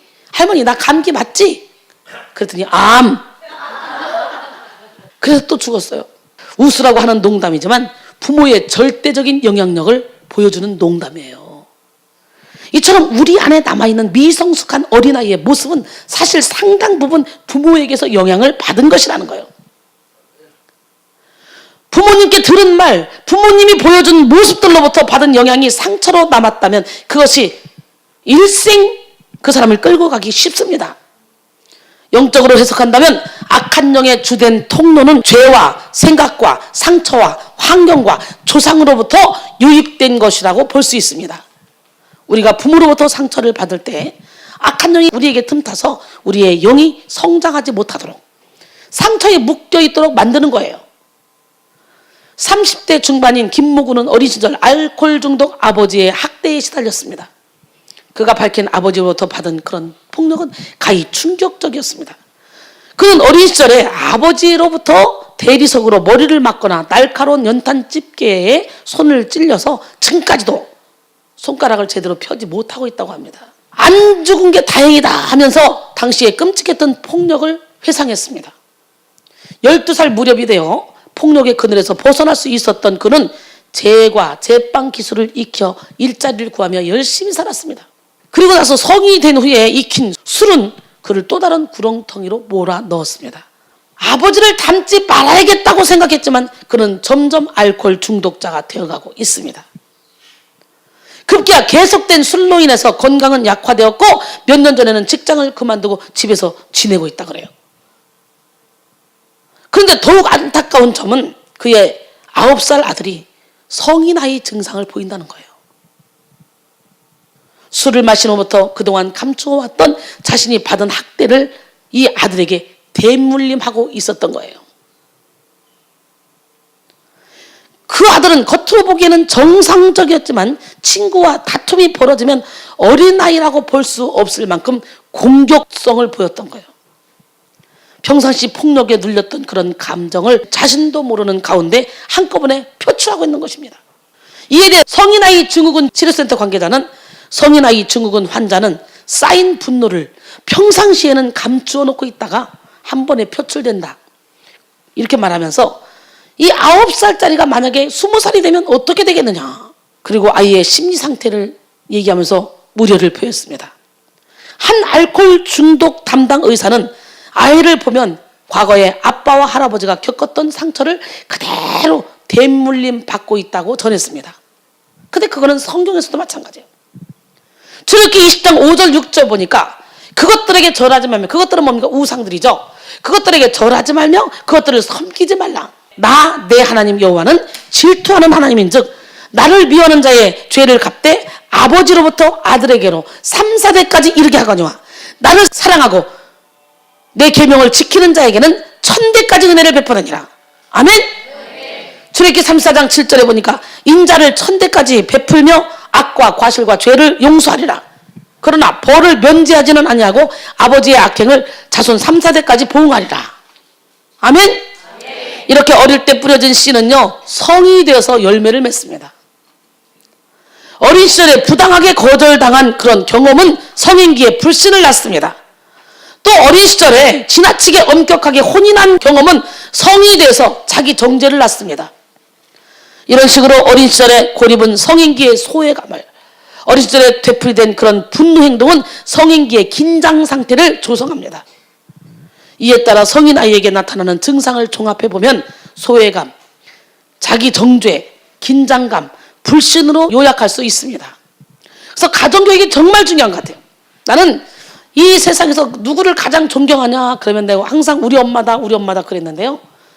이제 천국으로 가셨어요. 우리 엄마는 어렸을 때부터 우리에게 준 게 뭐냐? 아버지가 없었지만 우리 자녀들이 전혀 아버지가 없다는 것 때문에 스트레스 받고 상처받고 아파하지 않았어요. 여장부처럼 멋있게 살았어요. 인생을 당당하게 남에게 베풀며 나누며 섬기며. 옛날에 없는 집 자녀들에게는요, 애비 없는 자식이다, 애비 없는 자식이라 버르장머리 없다, 이런 얘기 참 많이 했습니다. 근데 저는 제가 3살 때 아버지가 돌아가셨어도 한 번도 애비 없는 자식이다 이런 얘기를 들어본 적이 없어요. 어려서부터 엄마한테 깍듯이 세상 살아가는 법을 배웠기 때문에. 우리 어렸을 때는요, 엄마가요, 양말 안 신고는 문 열고 말을 못 나오게 했어요. 양말을 안 신고 나가는 것은 홀딱 벗고 나가는 거나 똑같아요. 옛날에 그랬어요. 옛날에 그렇게 어려서부터 가정교육을 받았어요. 그리고 베푸는 거, 나누는 거, 섬기는 거. 그러다 보니까 제가 지금까지 넉넉하게 남에게 베풀고 나누고 섬기고 있잖아요. 우리 엄마는 아파서 누워서 3년 반 4년을 누워만 있어서 정말 뼈만 남고 가셨지만, 우리 여기 사역자들이 권사님들이 가서 신방 가고 기도해주고 그러면 이게 움직일 수 있을 때까지 과일 씻어와, 말할 수 있을 때까지 먹을 거 좀 갖고 와. 그래가지고 이거 집어치는 건데 누구를 주냐? 나를 안 줘요. 자기 자식은 맨 나중 다 남을 먼저 줘요. 여기 한 번 몇 번 오셨는데 아플 때 여기 몇 번 왔는데 사람들이 나를 주물러니까 그만 주물러라 그래, 힘들어. 그만 주물르는 거 힘든 거야. 그만 주물러라 그래. 그만해. 상대방 힘들다고. 자기 딸 힘든 거 생각 안 해요. 나보다 남을 낫게 여기고 남 위주로 사셨어. 옛날부터. 난 처음에 그게 잔치집 가면 그때는 막 주렁주렁 따라가잖아 애들이. 근데 우리 엄마는 데려가지를 않아. 애들은 주렁주렁 따라가서 막 떡 얻어오고 뭐 얻어오고 막 먹잖아. 그 재미로 살잖아. 그 우리가 이제 가끔 우리도 한번 따라가고 싶어서 엄마가 갔을 때 일부러 가면 혼나. 싸주는 것이 아니라. 우리 집은 부잣집이었어요. 잔치를 수시로 했어요. 그러면 막 3동네, 4동네, 5동네들이 와서 다 먹으면 다 싸줘요. 먹고 싸고 막.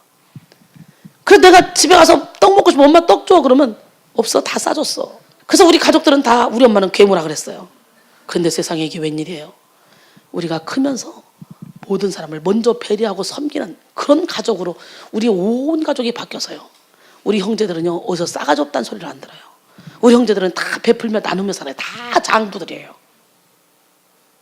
사랑이 충만해요. 거기다 예수만 팍 들어가면 좋은데 예수 들어가기가 참 힘들더라고요. 예수 믿는 사람보다 더 말씀대로 살아. 마태복음 7장 12절에 무엇이든지 남에게 대접을 받고자 하는 자는 남을 대접하라. 이것이 율법이요 선지자라 그랬어요. 누가복음 6장 38절에 보니까 주라 그리하면 누르고 흔들어 넘치도록 채워지리라 그랬어요. 잠언 11장 24절 25절 보니까 흩어 구제하여도 더욱 부하게 되는 일이 있나니 과도히 아껴도 가난하게 될 뿐이라. 구제를 좋아하는 자는 풍족하게 될 것이요 남을 윤택하게 하는 자는 자기도 윤택하여지리라. 저는 어려서 그렇게 가정교육을 잘 받아서 어른이 돼서 우리 엄마 진가를 알게 됐고, 결국은요 80세가 넘어서 85세인가 이때 노인회장을 했는데, 노인정에서도 얼마나 많이 베풀면, 노인정에서 우리 엄마 아프다고 있으면 감기 걸렸다 그러면 약을 50대부터 90대까지 할머니들이요 약을 사가지고 요구르트를 사가지고 과일을 사가지고 우리 집 안방 가득 와서 있었어요. 그 연세 드셨을 때까지 그렇게 인권이 있었다는 거예요. 제가 우리 엄마를 닮은 것 같아. 그게 감사해. 난 여러분 모두가 다 이렇게 자녀들이 내가 가장 존경하는 사람을 꽂으라면 나는 우리 엄마다, 우리 아빠다, 이렇게 말할 수 있을 정도로 인생을 멋지게 살기 바랍니다. 우리 두 아들은 엄마를 존경한대요. 엄마 같은 죄종이 되고 싶대요. 신기하잖아요. 내가 두 아들을 챙길 시간이 없잖아. 그러나 잠깐 봐도 충분한 사랑을 주고 표현을 해주고 항상 미안하다.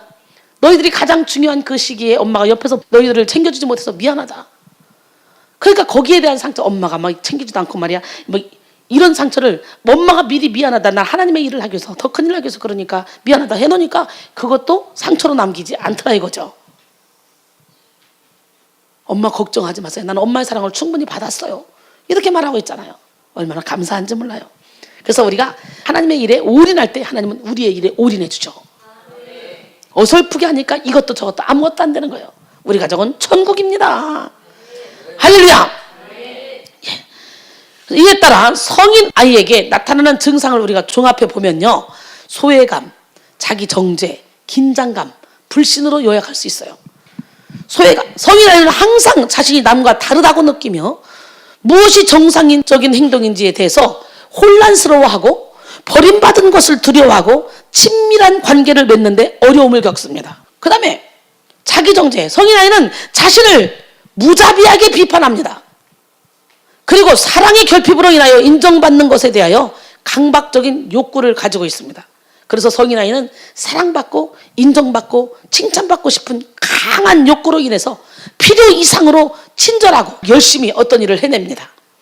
사랑을 받으려고 무리수를 쓰기도 합니다. 그러나 그 열정은 오래가지 못하죠. 그 다음에 긴장감. 성인 아이는 늘 긴장감을 가지고 살아가기 때문에 재미있는 시간을 갖는데 어려움을 느껴요. 행복한 시간을 갖는데 어려움을 느껴요. 그런 시간을 가질 수가 없어요.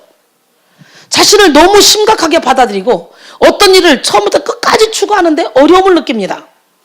즉 무엇이든지 잘 포기해. 그러니까. 그 다음에 불신, 병이나 퇴직과 같은 스스로 통제할 수 없는 변화에 과민 반응을 보이며 아무런 대안이나 대책이 없이 결과를 고려해 보지도 않고 충동적으로 행동합니다. 이외에도 타인을 신뢰하지 못해 친밀한 관계를 맺는데 어려움을 느끼며 두려움, 우울증, 분노, 수치심과 열등감, 죄책감과 같은 그런 감정을 어떻게 처리해야 할지 모릅니다. 지나친 책임감이나 무책임한 성향, 누적된 스트레스로 인한 면역체계의 약화로 두통, 위장병, 신체질환, 정신질환, 이런 병으로 고생하는 것 등 이 성인 아이의 공통된 특징이라고 말할 수 있어요. 그런 것들이. 또 성인 아이들은 과거의 일에 집착합니다. 과거에 있었던 일을요 쉽게 떨치지 못해서 자꾸만 과거에 지배당하며 과거에 종속되어 있습니다. 어린아이의 일을 온전히 버리시고 장성한 분량에 이르기 위해 우리는 과거의 일은 좋았던 나빴던 과감하게 던져버려야 돼요. 그럼 보라, 이전 것은 지나가서 새 것이 되었다. 새로운 피조물로서의 삶을 살아야 됩니다. 이사야 43장 18절로 19절, 너희는 이전 일을 기억하지 말며 옛날 일을 생각하지 말라. 보라, 내가 새 일을 행하리니 이제 나타날 것이라. 너희가 그것을 알지 못하겠느냐? 반드시 내가 광야의 길을 사막에 강을 내리니. 그리고 주님이 사망에서 생명으로 옮겨주셨다는 것을 깨닫고 당당하게 왕같이 살아야 됩니다. 빌립보 3장 13절로 14절 형제들아 나는 아직 내가 잡은 줄로 여기지 아니하고 오직 한 일 즉 뒤에 있는 것은 잊어버리고 앞에 있는 것을 잡으려고 표대를 향하여 그리스도 예수 안에서 하나님이 위에서 부르신 부름의 상을 위하여 달려가노라 그랬어요. 할렐루야. 베드로전서 2장 9절로 보니까 그러나 너희는 택하신 족속이요 왕같은 제사장들이요 거룩한 나라요 그의 소유가 된 백성이니 이는 너희를 어두운 데서 불러내어 그의 기이한 빛에 들어가게 하신 이의 아름다운 덕을 선포하게 하려 하심이라 그랬어요. 우리는 보통 사람 아니에요. 성인 아이에 머물러 있지 마시고 이제는 왕같이 살아야 돼요. 할렐루야. 하나님의 나라를 선포하며 살아야 돼요. 성인 아이로 머물게 하는 그런 부모의 부정적인 양육 방식을 살펴보면 지나친 강압형의 부모는 자녀들에게 항상 지시하고 감독하고 훈계하며 자녀의 기억을 늘 상기시킵니다. 이것은 자녀의 일을 쉽게 해주고 시간과 노력을 절약하는 방법인지는 몰라도 그렇게 함으로 자녀가 스스로 관심을 가지고 독립적으로 발전할 수 있는 기회를 빼앗는 것입니다. 이런 환경에서 자란 자녀는 자녀에게 미치는 내적, 외적 영향을 거부하거나 혹은 다른 사람의 지시에 순응하고 그 명령에 복종합니다. 부모의 지나친 강압에 그냥 끌려가는 자녀가 있는가 하면 또한 이 강압을 거부하는 자녀는요 그가 해야 할 것을 망각하거나 미루거나 공상 가운데로 회피합니다. 혹은 빈둥거림으로써 거부를 나타내기도 합니다. 만약 어린 시절에 지나친 강압에 복종하는 것을 배웠다면 그는 어른이 되어도 외부의 압력에 의한 지시를 쉽게 따릅니다. 혹은 부모가 했던 것 같이 자기가 스스로에게 명령과 훈계를 내리며 자신을 비판적인 태도로 바라볼 수 있습니다. 또한 지나친 강압 때문에 오히려 역으로 나간 그런 자녀들은 어디 가든지 거부하는, 부모뿐만 아니라 모든 사람에게, 위에 사람에게 거부하는 그런 성향을 갖게 되기 때문에 정상적인 삶을 살 수가 없는 거죠. 장성한 어른이 부모의 명령을 거부하는 어린아이처럼 되는 거예요. 어린아이처럼 강요당하고 거부하는 그런 미숙한 형태의 주기가 그의 삶 속에서 계속적으로 작용하는 것입니다. 과잉 보호형이 있어요. 그 다음에 이거는 강압형의 반대죠. 과보호형의 부모는 자녀의 요구를 다 들어줍니다. 때를 쓰는 것, 충동적인 행동, 남의 거 뺏어오는 거, 남이 먹는 거 탐내서 갖다 주는 거. 그러니까 자녀를 다스릴 힘을 잃게 돼요. 그것도 상처에서 오는 거예요. 내가 그렇게 사랑을 받지 못하고 살았기 때문에 나만큼은 우리 자녀에게 이런 좋은 환경을 주리라. 그래서 막 그냥 방치시킵니다. 그러기에 자녀는 규칙을 무시하고 오히려 자기가 원하는 대로 부모를 조종하려고 해요. 이런 부모는 자녀를 사랑한다는 이유로 허용하나 이것은 자녀를 위한 것이 아니라 자녀를 망치는 것이고 자녀에게 독약을 먹이는 거나 똑같습니다. 그 자녀는 세상에 나가서 부모는 내가 낳았으니까 내가 자식이 어떻게든 다 사랑해 주지만 세상에 나가봐요. 다 손가락질해요. 그래서 교육 중에 가장 중요한 교육이 가정교육이에요. 지금부터 정신 바짝 차리시고 말씀으로 교육시키기 바랍니다. 사랑할 때, 훈계할 때도 사랑으로 훈계하시기 바랍니다. 영적인 존재이기 때문에 사람은요 막 야단을 쳐도 사랑으로 야단치는지 혈기가 나서 야단치는지 이거 다 알아요. 사랑으로 야단치면요 그때는 마음이 아프지만 나중에 깨닫게 돼요. 그러나 내 혈기로 야단을 치면요 그 혈기를 통해 사탄이가 타고 들어가서 더 완악해져요. 이렇게 길들여진 자녀는 더욱더 자신의 욕구를 채우려고만 해서 다른 사람의 권리를 존중하려고 하지 않습니다. 안 된다라는 단어가 그에게는 생소하게만 들립니다. 그런 자녀는 어린 시절에 부모로부터 받아야 될 제재를 받지 못했기 때문에 어른이 되어서도 그런 안 된다는 그런 단어의 의미를 전혀 이해하지 못하는 거예요. 왜 안 되냐는 거지. 내 맘대로 해야 된다는 거지. 이렇게 자라서 성인이 된 사람의 이 미성숙한 태도는 종종 그의 충동적인 행동에 의해서 파괴적으로 위장됩니다. 즉 음식을 절제하지 못하게 되고 마구 먹어댄다든지 아니면 술과 담배를 과하게 한다든지 아니면 정신없이 거리를 헤매고 다닌다든지 쉽게 화를 낸다든지 자신을 통제하지 못합니다. 그리고 다른 사람들의 권리를 존중하지 않는다든지 이런 행동으로 나타나게 돼 있어요. 그 다음에 완전주의형이 있죠. 완전주의형. 완전주의형은 보통 성공한 사람 가운데서 찾아볼 수 있어요. 그러나 그는 자신의 성취 수준에 만족하지 못합니다. 이 사람에게는 어떤 것이든지 결코 충분하지가 않아요. 완전주의자는 대개 조건적으로 자기를 용납했던 가정을 통해서 배웁니다. 완전주의자가 만들어지는 가정에서는 부모가 자녀에게 그의 수준 이상으로 성취하기를 기대하고 그런 대가가 충족될 때만 가치를 인정해 줍니다. 자녀는 이에 보조를 맞추기 위해 죽도록 노력하고 성취욕에 지나치게 몰두합니다. 그는 부모가 기대하는 수준에 도달하지 못한다는 느낌 때문에 자신이 가치가 있는 존재라는 것을 항상 느끼지 못하는 거예요. 자신은 가치 없는 존재라고만 생각이 되는 거예요. 자신의 존재 가치를 저하시키는 태도는 어린 시절부터 어른이 되기까지 몸에 배이게 된다는 거죠. 완전주의자는 자신이 성취한 것에 대해 실망하고 생에 대한 기쁨을 거의 느끼지 못합니다. 다른 사람은 그가 성취한 것을 칭찬하며 꽤 만족해 하는데 본인은 그런 것에 전혀 관심이 없어요. 그래서 참 신기하죠. 저는 여기하고 다 해당이 안 되죠. 해당이 전혀 안 돼요. 저는요, 제 자신이 너무 행복해요. 자랑스럽고 멋있고. 이 세상에서 가장 멋있는 사람을 찾아라 그러면 우리 엄마, 그 다음에 2번은 이순이. 저는 그렇게 말할 수 있어요. 그 다음에 무절제형. 이 형은요, 자녀에게 필요한 것이면 무엇이든지 넘치도록 채워주는 그런 가정에서 생깁니다. 여기에서 문제가 되는 것은 자녀가 정말 원하는 것이 무엇인지를 고려하지 않은 채 자녀가 원하는 것과 자녀에게 필요한 것을 부모가 무절제하게 일방적으로 채워주는 것이죠. 이런 건 어디서 나타나? 부모가 직장 생활할 때, 자녀들을 전혀 돌보지 못할 때 미안하니까 물질로 보상하고 그냥 무절제하게 뭐든지 필요할 것 같다면 미리 갖다가 대주는 거죠. 수년을 이렇게 과도하게 공급해 주다 보면 아이는 사물에 대해서 실증을 느끼게 되고 독창성과 자발적인 능력을 잃어서 무감각해집니다. 그는 열심히 일해서 받는 대가가 어떤 것인지 경험해 본 적이 없기 때문에 어떤 일에도 꾸준히 지속적으로 인내하며 하지 못합니다. 그러한 어린아이가 커서 무절제한 어른이 되는 거예요. 자신의 비율을 맞추는 사람이 없으면 삶을 비관하거나 혹은 주위에 있는 사람들을 비난하기도 합니다. 그는 자신의 욕구를 채워주고 자신의 비율을 맞춰줄 사람을 계속 찾게 될 것입니다. 그러나 또 자신의 욕구를 채워주고 비율을 맞추는 사람을 만나면요, 즉시 실증내. 그리고 다시 무감각하게 대하기 쉽습니다. 어린 시절에 익힌 이 유형이 다시 재현되는 것이죠. 그 다음에 체벌령이 있어요. 체벌령의 양적 방식은 부모가 자녀에게 드러내는 표면적인 분노와 공격을 포함한 여러 가지 방식으로 나오죠.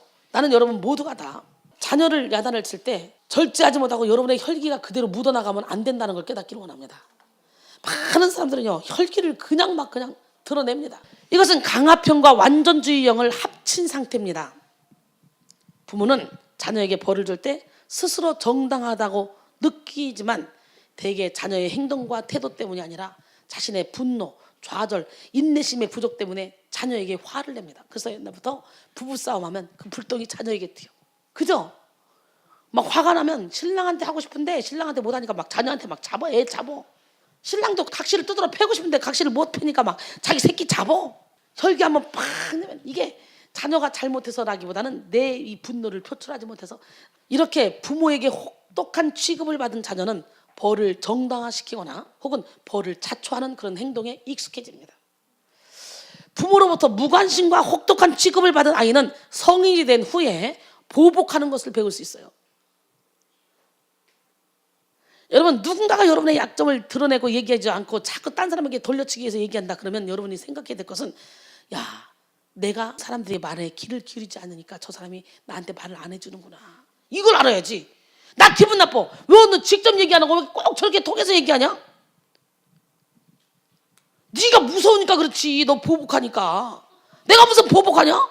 그래놓고 보복하더라고. 보복 심리 있는 사람 많습니다. 여러분 절대로 보복하지 마.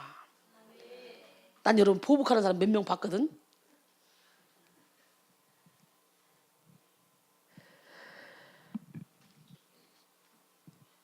참 더러운 거예요 그거. 다른 사람과 즐거운 관계를 경험해 본 적이 없기 때문에 많은 경우 복수심을 갖게 됩니다. 갖기 쉬워요. 반면에 부모가 자녀에게 애정을 표시하면서도 지나친 체벌을 함께 수반했던 경우는 후에 자녀가 성인이 되고 나서 자기 스스로를 비판하거나 죄책감을 갖는 경우가 있습니다. 이렇게 함으로 그는 벌을 받을 수 있는 상황을 스스로 만들어가요. 그 다음에 방치형이 있어요. 방치형은 부모가 자녀에게서 떠나 있거나 다른 일에 몰두해 있어서 자신의 성장 발달 단계에 관심을 가져주지 못할 때 생깁니다. 방치형의 부모는요, 사회의 어떤 계층에서든지 찾아볼 수 있어요. 특히 사회에서 바쁘게 일하는 유명 인사들 가정에서 우리가 찾아볼 수 있죠. 어린 시절에 부모에게서 방치되었던 경험이 있는 자녀는요, 다른 사람들과 친밀한 교제를 나누며 의미 있는 관계를 맺는 능력이 부족해요. 또한 자신이 어린 아이였을 때 아무도 필요한 그런 규칙의 한계를 정해주지 않았기 때문에 자신의 행동이나 능력에 대한 그런 한계를 스스로 규정하는 것이 어렵습니다. 대인관계에 있어서 필요한 자아 정체감을 확립해 나가는 면에서도 어려움을 느낍니다. 이렇게 부모님으로부터 어린 시절 여러 가지 환경으로부터 우리는 상처를 받고 그 상처에 의해서 고통을 받을 수 있습니다. 또 자신 속에 있는 상처로 인해 자녀에게 이러한 상처를 대물림해 줄 수도 있습니다. 하지만 예수를 구주로 온전히 영접하면 이전의 상처는 더 이상 우리를 지배할 수 없습니다. 믿으십니까? 예수 그리스도는 우리를 자유하게 하시려고 오셨어요. 죄의 결과인 사망에서 그리고 과거에 가졌던 온전치 못한 절름발이 삶의 형태와 경험에서도 우리를 자유케 하시려고 오셨습니다. 이사야 53장 4절 5절 그는 실로 우리의 질고를 지고 우리의 슬픔을 당하였거늘 우리는 생각하기를 그는 징벌을 받아 하나님께 맞으며 고난을 당한다 하였노라. 그가 찔림은 우리의 허물 때문이요 그가 상함은 우리의 죄악 때문이라. 그가 징계를 받음으로 우리는 평화를 누리고 그가 채찍에 맞음으로 우리는 나음을 받았도다 그랬어요. 할렐루야. 이제 예수 안에 있는 저와 여러분에게는 결코 정죄함이 없습니다. 해결 다 하셨기 때문에 생명의 성령의 법이 죄와 사망의 법에서 저와 여러분을 해방시켰기 때문에 로마서 8장 1절로 2절이죠. 여러분 신명기 24장 16절에 보니까 아버지는 그 자식들로 말미암아 죽임을 당하지 않을 것이요 자식들은 그 아버지로 말미암아 죽임을 당하지 않을 것이니 각 사람은 자기 죄로 말미암아 죽임을 당할 것이라 그랬어요. 신명기 34장 7절 출애굽기 20장 5절 6절 보면은 아버지의 잘못을 3, 4대까지 저주한다 그랬잖아요. 근데 여기서는 보면은 아버지 때문에 자식이 죽지 않고 자식 때문에 아버지가 죽지 않는다는 거예요. 이건 반대되는 말 같죠? 그게 아니라 우리가 예수 안에 들어오기만 하면 이전 것은 다 지나버렸으니까 과거의 죄까지도 끝났으니까 예수를 제대로 믿기만 하면 아버지로부터 오는 그 저주가 우리에게 먹히지 않는다는 거지. 그래서 저를 통해 드려지는 이 예배는 조상 대대로부터 오는 어둠의 영들을 몰아내고 우리 안에 축복을 심어서 축복을 유통하는 그러니까 자손 대대로 축복받는 귀한 예배를 인도하는 거예요. 그 여러분 정말 복받은 사람들이지. 할렐루야. 과거에 붙잡힌 망령은 옛사람이라고 성경은 말하죠. 이전 것은 지나갔으니 보라 새 것이 되었도다. 우리는 새 것답게 살아야 돼요. 에베소 2장 2절로 3절 그때 너희는 그 가운데서 행하여 이 세상 풍조를 따르고 공중의 권세 잡은 자를 따랐으니 곧 지금 불순종의 아들들 가운데 역사하는 영이라. 전에는 우리도 다 그 가운데서 우리 육체의 욕심을 따라 치려며 육체와 마음이 원하는 것을 하여 다른 이들과 같이 본질상 진노의 자녀였다 그랬어요. 그러나 긍휼이 풍성하신 하나님이 다시 살려서 하나님 우편에 앉혀놓으셨다는 거예요. 우리는 이 세상에 태어날 때부터 아담의 타락으로 말미암아 죄의 성품을 갖게 됐습니다. 그래서 우리 마음은 부정적인 생각과 근심, 걱정, 두려움, 염려, 죄의식을 갖는 쪽으로 기울어지기 시작했죠. 또 잊어버려야 될 경험을 기억하는 거예요. 심지어는 믿음을 가진 후에도 과거의 찌꺼기가 가시지 않은 채 남아있어서 우리의 의지, 우리의 생각, 우리의 이 감정 그리고 우리의 행동에까지 영향을 미친다는 거예요. 이런 죄성을 바탕으로 옛사람에 속한 마음은 어린 시절의 경험에 의해서 형성이 됩니다.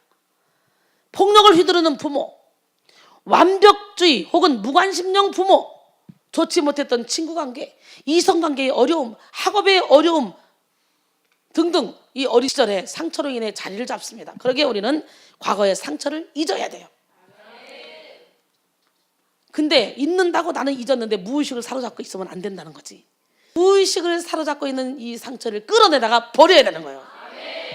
그렇지 않으면 무의식 속에서 나를 붙잡고 휘둘르니까 인생이 엉망진창이 되는 거예요.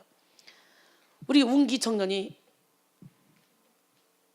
자기도 모르는 사이에 기억력을 쫙 잃어버려서 기억상실증에 걸렸었대. 친구 결혼식 한다고 해서 갔더니 아무도 모르겠더래. 친구 결혼식 하는 친구하고 한두 명만 알고 나머지는 선후배 친구 아무도 모르겠더래. 다 몰라봤대요. 그런데 세상에, 그래서 정신과 약을 먹고 해리성 정신장애라고 그러는데 약을 먹고 정말 고통 가운데 살았는데 이게 웬일입니까? 여기서 예배 드리다가 정신과 약 쫙 끊었대요. 오자마자. 근데 예배 드리다가요, 이게 무의식을 사로잡고 있는 이 어둠의 영이 확 떠나가면서 생각이 기억이 확 다 나는 거예요. 묶였던 실타래가 샥 풀려버린 거예요. 여기 왔는데 그렇게 보여. 사람이 천사처럼 보이잖아. 근데 이것이 착착착 기억나더니 세상에, 하루는 저번 주 주일 새벽이죠. 주일날 왔는데 온몸이 멍들어가지고 왔어요. 그 이유는 밤새고 누구한테 두드러 맞았대. 밤새고 두드러 맞아서 너무너무 고통스럽고 아팠는데 눈 떠보니까 두드러 맞은 자국이 멍이 다 들어버렸어, 몸에. 이야, 아주 신기하지. 그러더니 착 무의식을 묶고 있는 그 결박들이 확 풀어지면서 생각이 나고 실타래 다 풀어야 돼요. 내적 치유가 바로 그거 하는 거예요. 많은 사람들이 열심히 연애하다가 헤어졌는데 자기는 그 남자를 막 키워놨는데 이 남자가 다른 여자하고 결혼을 해버렸어.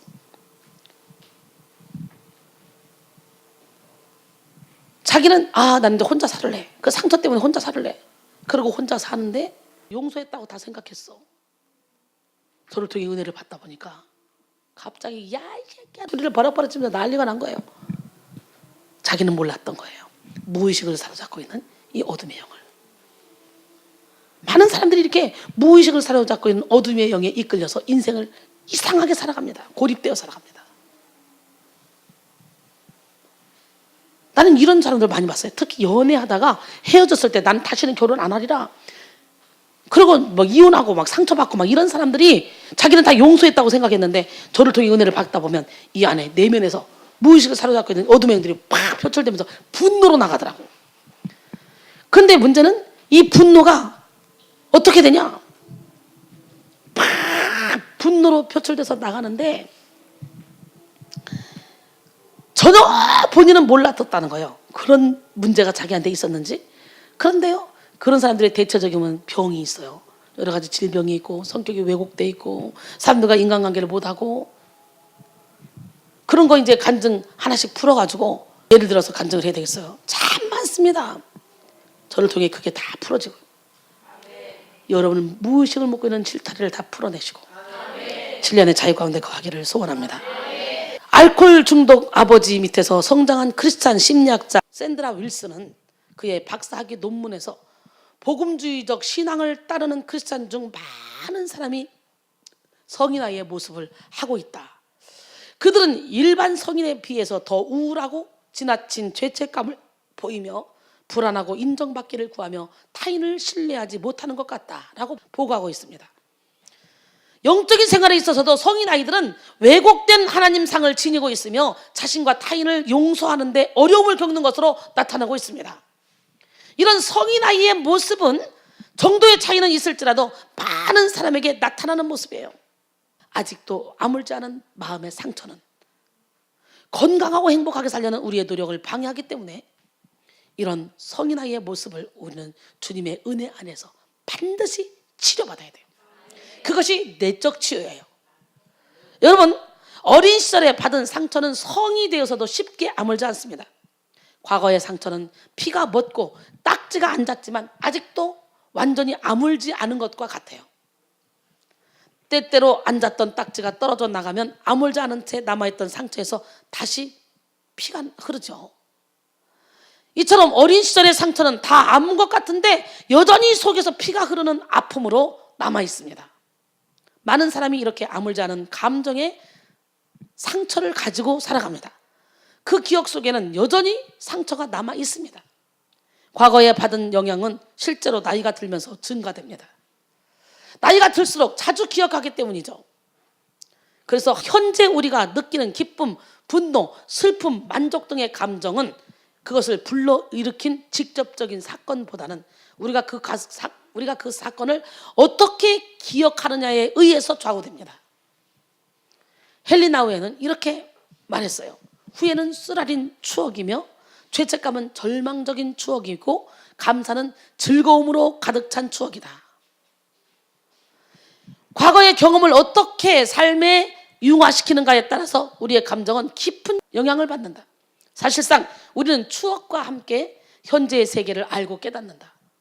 이 말은 어떤 상처를 받았는가가 중요한 것이 아니라 상처에 어떻게 반응하느냐가 더 중요하다는 말이에요. 어떤 사람들은 작은 일에도 상처를 받고 마음에 응어리를 만듭니다. 그러나 어떤 사람들은 상처라도 하나님이 나를 완전하고 구비하여 조금도 부족함이 없는 하나님의 사람을 만들기 위해서, 나를 축복해 주시기 위해서 허락하신 은혜로 받습니다. 예수 믿는 저와 여러분은요, 상처도 은혜로 받아야 돼요. 왜? 모든 것이 다 하나님의 섭리 가운데 있기 때문에. 믿으십니까? 그래서 예수 안에서 하나님이 일하실 걸 믿고 상처 속에서 하나님의 선하신 뜻을 발견해야 돼요. 사도 바울은 고백하죠. 고린도서 1장 8절로 9절 보니까, 형제들아, 우리가 아시아에서 당할 환난을 너희가 모르기를 원하지 아니하노니 힘에 겹도록 심한 고난을 당하여 살 소망까지 끊어지고, 우리는 마치 우리 자신이 사형 선고를 받은 줄 알았으니 이는 우리로 자기를 의지하지 말고 오직 죽은 자를 다시 살리시는 하나님만 의지하게 하려니라. 상처를 은혜로 받고 성공한 요셉이 있습니다. 요셉은 자신의 형들이 모두 자신을 해하려고 하고 죽이려고 하고 결국은 팔아넘겼지만 그 모든 것을 하나님의 섭리로 받아들이고 감사하며 살았습니다. 창세기 50장 20절 보니까, 당신들은 나를 해하려 하였으나 하나님은 그것을 선으로 바꾸사 오늘과 같이 많은 백성의 생명을 구원하게 하시려 하셨나니 당신들은 염려하지 마소서, 이렇게 말합니다. 여러분, 로마서 8장 28절에 보면, 우리가 알거니와 하나님을 사랑하는 자 곧 그 뜻대로 부르심을 입은 자들에게는 모든 것이 합력하여 선을 이루느니라. 일찍이 어거스틴은 교회를 아픈 사람으로 가득 차 있는 병원에 비유했습니다. 그리스도인들은 자신이 병들었다는 것을 인식하고 고침을 받기 위해서 의사의 도움을 구하는 사람들입니다. 지금 세상 사람들은 다 병들어서 죽을 병에 걸렸는데 모릅니다. 내가 아담과 하와로 인해서 오는 그 질병으로 인해서 나는 영원히 구원받을 수 없는 그런 흉악한 환자들이다. 이걸 깨닫고 여기 와서 그 병을 고침받으려고 오신 거 아니에요? 말씀에 빛이 들어가니까, 야, 나는 죄인 중에 괴수다는 게 깨달아지는 거 아닙니까? 그리스도인이 된다는 것은 모든 문제로부터 면제되는 것을 의미하지 않습니다. 그리스도인이 되는 순간에 우리는 영적으로 새로운 피조물이 되지만 과거의 모든 정서적 고통이 일시에 치유되는 것은 아닙니다. 정서적 상처 치유는 영적 성숙에 비례하여 고난을 은혜로 해석할 수 있는 그런 능력이 쌓여감에 따라서 이루어진다는 거예요. 어떤 상황 가운데서도 선하신 하나님을 신뢰함으로 고난도 은혜로 해석할 수 있는 은혜가 여러분에게 있기를 바랍니다. 예수 그리스도를 믿음으로 그와 함께 죽고 또한 그와 함께 새로운 피조물로 다시 태어나길 바랍니다. 이렇게 태어난 사람은 모든 것이 새롭습니다. 제가 그렇게 태어났잖아요. 거듭났잖아요. 이런 사람은 빛의 갑옷을 입고 모든 과거로부터 자유를 얻는 그런 삶을 살아갑니다. 제가 그렇게 살고 있잖아요. 로마서 13장 11절로 14절 보니까, 또한 너희가 이 시기를 알거니와 자다가 깰 때가 벌써 되었으니 이는 이제 우리의 구원이 처음 믿을 때보다 가까웠습니다. 밤이 깊고 낮이 가까웠으니 그러므로 우리가 어둠의 일을 벗고 빛의 갑옷을 입자. 낮에와 같이 단정히 행하고 방탕하거나 술 취하지 말며 음란하거나 호색하지 말며 다투거나 시기하지 말고 오직 주 예수 그리스도로 옷 입고 정욕을 위하여 육신의 일을 도모하지 말라 그랬어요. 할렐루야. 성인 아이의 모습을 치유받기 위해서 먼저 우리는 자신의 모습을 바로 봐야 돼요. 신체적 질병이든 마음의 질병이든 치유에 필요한 것은 우선 정확한 진단이잖아요. 환자의 바람직한 태도는 자신의 문제를 인식하고 받아들이는 것입니다. 자신의 문제를 인식하고 받아들이지 않으니까 매일매일 야단을 맞아도 기모거리 독사가 들어있어서 깨닫지 못해. 고집불통 때문에 자기 방식대로만 살아. 항상 징계를 받아도 깨닫지 못한 사람은 멸망하는 짐승 같다잖아. 이 존귀에 저 하나 깨닫지 못하는 사람들 멸망하는 짐승입니다. 아무리 권면을 해줘도 깨닫지 못하는 사람들 멸망하는 짐승 같은 사람들이에요. 난 여러분에게 깨닫는 은혜가 있어지기를 소원합니다. 그래서 환자의 바람직한 태도는 뭐냐? 자신의 문제를 인식하고 받아들이는 거예요. 내가 보는 내가 아니에요. 사람은요, 남의 눈엔 티는 잘 봐도 내 눈에 들보는 못 봐요. 그렇기 때문에 문제 속에 푹 파묻혀 있는 나는 나를 볼 수가 없어요. 남들이 봐주는 내가 진짜 나예요. 그래서 남의 말을 들을 수 있는 귀를 열어놓으시고 모든 사람에게 유익을 주는 기적의 주인공이 되길 바랍니다. 따라서 자신 속에 잠재된 성인 아이의 모습을 객관적인 눈으로 살펴보는 것이 중요해요. 스스로 잘 통제하지 못하는 부분은 무엇인가? 잘 참고 인내하지 못하는 경우는 어떤 경우인가? 잘 참지 못하고 인내하지 못하는 경우는 어떤 경우인가? 어떤 부분에 잘 화가 나는가? 어떤 부분 때문에 마음이 아픈가 힘든가? 자신은 어떤 경우에 어린아이처럼 행동하는가? 왜? 물음표를, 자신에 대해서 물음표를 한번 딱 놓고 생각을 해봐야 돼. 이런 자문을 통해 스스로의 모습을 살펴봐야 됩니다. 할렐루야. 뿐만 아니라 하나님 앞에서 자신의 모습을 알게 해달라고 기도해야 돼요. 기적의 하나님은 누구 하나님? 옆 사람은 기적의 하나님은 당신의 하나님입니다. 하나님이요, 내 속에 정한 마음을 창조하시고 내 안에 정직한 영을 새롭게 하소서. 나를 주 앞에서 쫓아내지 마시며 주의 성령을 내게서 거두지 마소서. 이 기도가 여러분의 기도가 되기를 원합니다. 성인 아이의 영적인 치유, 정서적인 치유는 용서를 통해 이루어짐을 알아야 돼요. 할렐루야. 우리가 성인 아이의 모습을 치유받기 위해서 먼저 뭐라 그랬어요? 우리 자신의 모습을 바라보고 인정해야 된다는 거예요. 악은 내가 숨기려고 할 때만 힘을 쓸 수 있어요. 내가 드러내놓고 나의 약점을 자랑하면 악한 영은 더 이상 나를 가지고 휘둘릴 수 없어요. 그 다음에 영적인 치유, 정서적인 치유는 용서를 통해서 뭘 통해? 이 시간에 용서하지 못하는 사람이 있으면 다 용서하세요. 내적 치유에 용서. 그리고 뭐라 그랬죠? 제가 이름이 제목이 또 다른 이름, 사랑. 사랑으로 다 용서하고 품을 수 있는 거예요. 용서의 또 다른 이름은 뭐라고? 사랑. 용서해야 돼요. 상처를 받는 것은 타인이나 자기 자신을 용서하지 못할 때 생기는 거예요. 사탄은 우리가 용서하지 못하는 감정을 품게 만들죠. 그래서 용서하지 못하는 그 틈을 타서 들어가지고 우리에게 각종 질병과 영적 장애를 일으킵니다. 그러므로 용서하지 못하는 건 사탄에게 속는 거예요. 고린도후서 2장 10절로 11절인가 너희가 무슨 일이든지 누구를 용서하면 나도 그리하고 내가 만일 용서한 일이 있으면 용서한 그것은 너희를 위하여 그리스도 앞에서 한 것이니 이는 우리로 사탄에게 속지 않게 하려 함이라. 우리는 그 계책을 알지 못하는 바가 아니로라 그랬어요. 상처를 치료하기 위해서는 우리의 죄에 대한 하나님의 용서를 받아들이는 것이 필요한데 우리 모두 다 상처를 치료하고 치료받는 기적의 주인공이 되기를 원합니다. 이렇게 상처를 치료받기 위해서는 우리의 죄에 대한 하나님의 용서를 받아들이는 것이 필요합니다. 동시에 우리를 해치고자 하는 그런 사람을 용서하는 것이 필요해요. 결국 용서는 나 자신을 위한 행동입니다. 사도 바울도 대인관계에서 온 그런 상처로 말미암아 분노와 원한 감정의 문제를 다루는 중에 분노에 대한 궁극적인 해결책으로 용서를 제시하고 있다는 거예요. 어떻게 용서하래?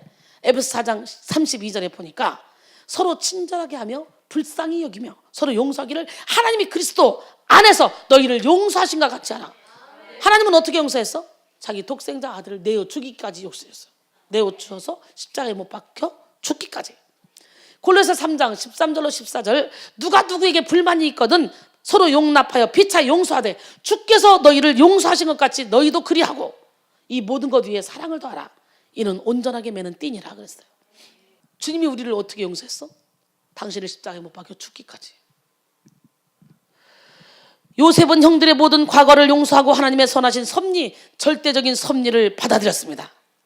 요셉처럼 여러분 모두가 현재 자기 존재를 그대로 은혜로 수용하면서 과거의 상처를 좋은 방향으로 해석하길 바랍니다. 지난 과거를 감사로 받아들이며 하나님의 크신 섭리를 읽을 수 있기 바랍니다.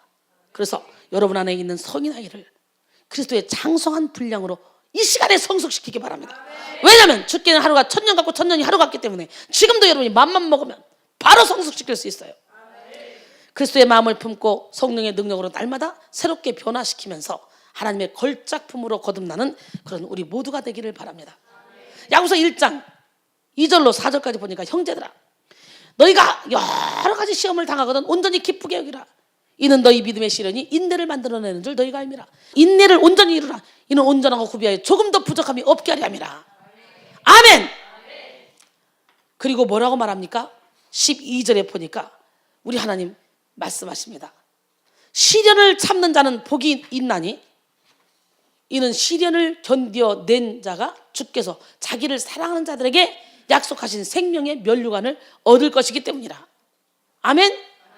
베드로전서 1장 6절로 7절 보니까 그러므로 너희가 이제 여러 가지 시험으로 말미암아 잠깐 근심하게 되지 않을 수 없었으나 오히려 크게 기뻐하도다. 너희 믿음의 확실함은 불로 연단하여도 없어질 금보다 더 귀하여 예수 그리스도께서 나타나실 때에 칭찬과 영광과 존귀를 얻게 할 것이니라. 고린도전서 10장 13절 말씀이에요. 사람이 감당할 시험 밖에는 너희가 당한 것이 없나니 오직 하나님은 미쁘사 너희가 감당하지 못할 시험 당함을 허락하지 아니하시고 시험 당할 쯤에 또한 피할 길을 내서 너희로 능히 감당하게 하시느니라. 베드로전서 4장 12절로 13절에는 사랑하는 자들아 너희를 연단하려고 오는 불시험을 이상한 일을 당하는 것 같이 이상히 여기지 말라. 이상히 여기지 말고 오히려 너희가 그리스도의 고난에 참여하는 것으로 즐거워하라. 이는 그의 영광을 나타내실 때에 너희로 즐거워하고 기뻐하게 하려 함이라 그랬어요. 막 몸이 피곤하면 혀가 막 딴 데로 막 돌아가요. 생각은 여기 있는데 신기해. 성인 아이는 과거의 상처에 묶여서 영적으로나 감정적으로 성장하지 못한 그런 영적 환자입니다. 우리가 알아야 될 것은 과거에 나에게 상처를 준 사람들도 예수 안에서 변화되지 못한 이전 사람들이었다는 거죠. 그렇기 때문에 나에게 상처를 줄 수밖에 없었고 나도 변화되지 못한 이전 사람이었기 때문에 상처를 받았다. 그러니까 모든 것은 다 내 탓이다. 즉 마귀의 자녀로 태어난 영원히 죽을 수밖에 없는 죄인, 주 안에서 새로 거듭나지 못한 죄인이었다. 그러기에 그들을 용서하고 그들을 주님의 품으로 인도해서 그들도 이전 것은 지나가고 새 것이 되었다고 당당하게 살아갈 수 있도록 만들어줘야 되겠다. 그런 마음을 가져야죠. 그러기에 우리는 그 모든 환경의 상처를 주님께 맡기고 예수 안에서 용서해서 진리 안에 자유 가운데 거해야 됩니다. 로마서 12장 19절로 21절 내 사랑하는 자들아 너희가 친히 원수를 갚지 말고 하나님의 진노하심에 맡기라. 기록되었으되 원수 갚는 것이 내게 있으니 내가 갚으리라고 주께서 말씀하시니라. 내 원수가 줄이거든 먹이고 목마르거든 마시게 하라. 그리하므로 내가 숯불을 그 머리에 쌓아놓으리라. 악에게 지지 말고 선으로 악을 이기라. 이렇게 말했습니다. 그렇게 되면 어떤 역사가 일어나? 고린도후서 4장 8절로 10절까지 보니까 우리가 사방으로 우겨쌈을 당하여도 쌓이지 않으며 답답한 일을 당하여도 낙심하지 않으며 박해를 받아도 버림받지 않으며 거꾸로 뜸을 당하도 망하지 않냐고. 우리가 항상 예수의 죽음을 우리 몸에 짊어지면 예수의 생명이 또한 우리 몸에 나타나게 하려 함이라. 아멘. 이 시간 예수의 십자가를 온전히 붙잡음으로 과거의 망령된 옛사람을 벗어버립시다. 할렐루야. 그리고 또한 과거에 자신을 용서하며 자신에게 상처 준 사람들을 다 용서합시다. 지나간 어린아이의 일을 버리고 장성한 분량에 이르는 성도가 되어서 하나님이 맡겨주신 영혼을 위하여 해산하는 수고를 하여 열매 맺는 삶을 삽시다. 우리가 내적 치유를 받지 못해서 성인 아이에 머물고 있다면 고린도 교인들처럼 교회 안에 분쟁을 일으키게 됩니다. 아무리 많은 은사를 받고 능력을 받았다 할지라도 우리의 삶은 평안하지 않습니다. 성인 아이로 그냥 머물러 있다면 어린아이처럼 다 대접받기만 원합니다. 그러다 보니까 가정에서도 문제를 일으키고 직장에서도 문제를 일으키고 사회에서도 문제를 일으키고 나쁜 영향력을 끼칩니다. 그러기에 우리는 한 사람 한 사람이 얼마나 소중하다는 걸 깨닫고, 여러분 자신 한 사람이 쓴뿌리가 생겨서 교회 안에서 막 움직이면 그 사람으로 말미암아 많은 사람들이 더럽게 되고 괴롭게 된다 그랬어요. 그러기에 오늘 이 시간에 여러분 예수님 앞에서 쓴뿌리를 깨끗이 치료받는 기적의 주인공이 되기를 원합니다. 이 시간에 온전히 치료받음으로 신의 성품에 참여해서 세상을 변화시킵시다. 선한 일을 많이 하고 죽어가는 영혼들을 살림으로 하늘의 별과 같이 영원토록 빛나는 삶을 삽시다. 요한복음 5장 29절에 보니까 선한 일을 행한 자는 생명의 부활로, 악한 일을 행한 자는 심판의 부활로 나오리라. 계시록 22장 12절에 보니까 보라 내가 속히 오리니 내가 줄 상이 내게 있어 각 사람에게 그가 행한 대로 갚아주리라 그랬어요. 계시록 14장 13절에 보니까 또 내가 들으니 하늘에서 음성이 나서 이르되 기록하라 지금 이후로 주 안에서 죽는 자들은 복이 있도다 하심에 성령이 이르시되 그러하다 그들이 수고를 그치고 쉬리니 이는 그들이 행한 일이 따름이라 하시더라. 다니엘 12장 3절에 보니까 지혜 있는 자는 궁창의 빛과 같이 빛날 것이요 많은 사람을 옳은 대로 돌아오게 한 자는 별과 같이 영원토록 빛나리라. 나는 여러분들이 이런 삶을 살기를 원합니다. 이런 삶을 살기 위해서는 반드시 내적 치유가 이루어져야 돼요. 오늘 이 시간에 내적 치유, 오늘 제목이 뭐죠? 내적 치유 5탄 잠재의식 속의 성인 아이의 치유, 오늘 깨끗하게 받고 가길 바랍니다. 치료받고 그리고 장성한 분량에 이르는 믿음을 가지시길 소원합니다. 잠시 기도합니다. 사랑의 주님, 오늘 이 시간에 내적 치유 5번째 시간으로 속사람을 치유하기 위해서 열심히 우리 자신도 모르는 무의식을 사로잡고 있는 이 성인 아이에 대해서 배웠습니다. 하나님 도와주셔 역사하셔서 성인 아이의 일을 버리고 이제는 장성한 분량에 이르는 믿음을 가지고 하나님이 기뻐하시는 능력 있는 삶을 살기를 원하는 사랑하는 백성들에게 한량없는 은혜와 능력을 베풀어 주시옵소서. 나 여호와는 치료의 여호와니라 말씀했사오니 오늘 이 시간에 치료의 광선을 비춰주시사 우리의 영혼의 결박을 다 풀어주시고 우리가 깨닫지 못했던 무의식을 묶고 있는 모든 그런 결박들을 다 깨끗하게 치료해 주심으로 말미암아 우리의 마음에서 생수의 강이 흘러나올 수 있도록 축복하여 주시옵소서. 우리 모두를 치료하신 주님을 찬양하며 예수님의 이름으로 기도합니다. 아멘.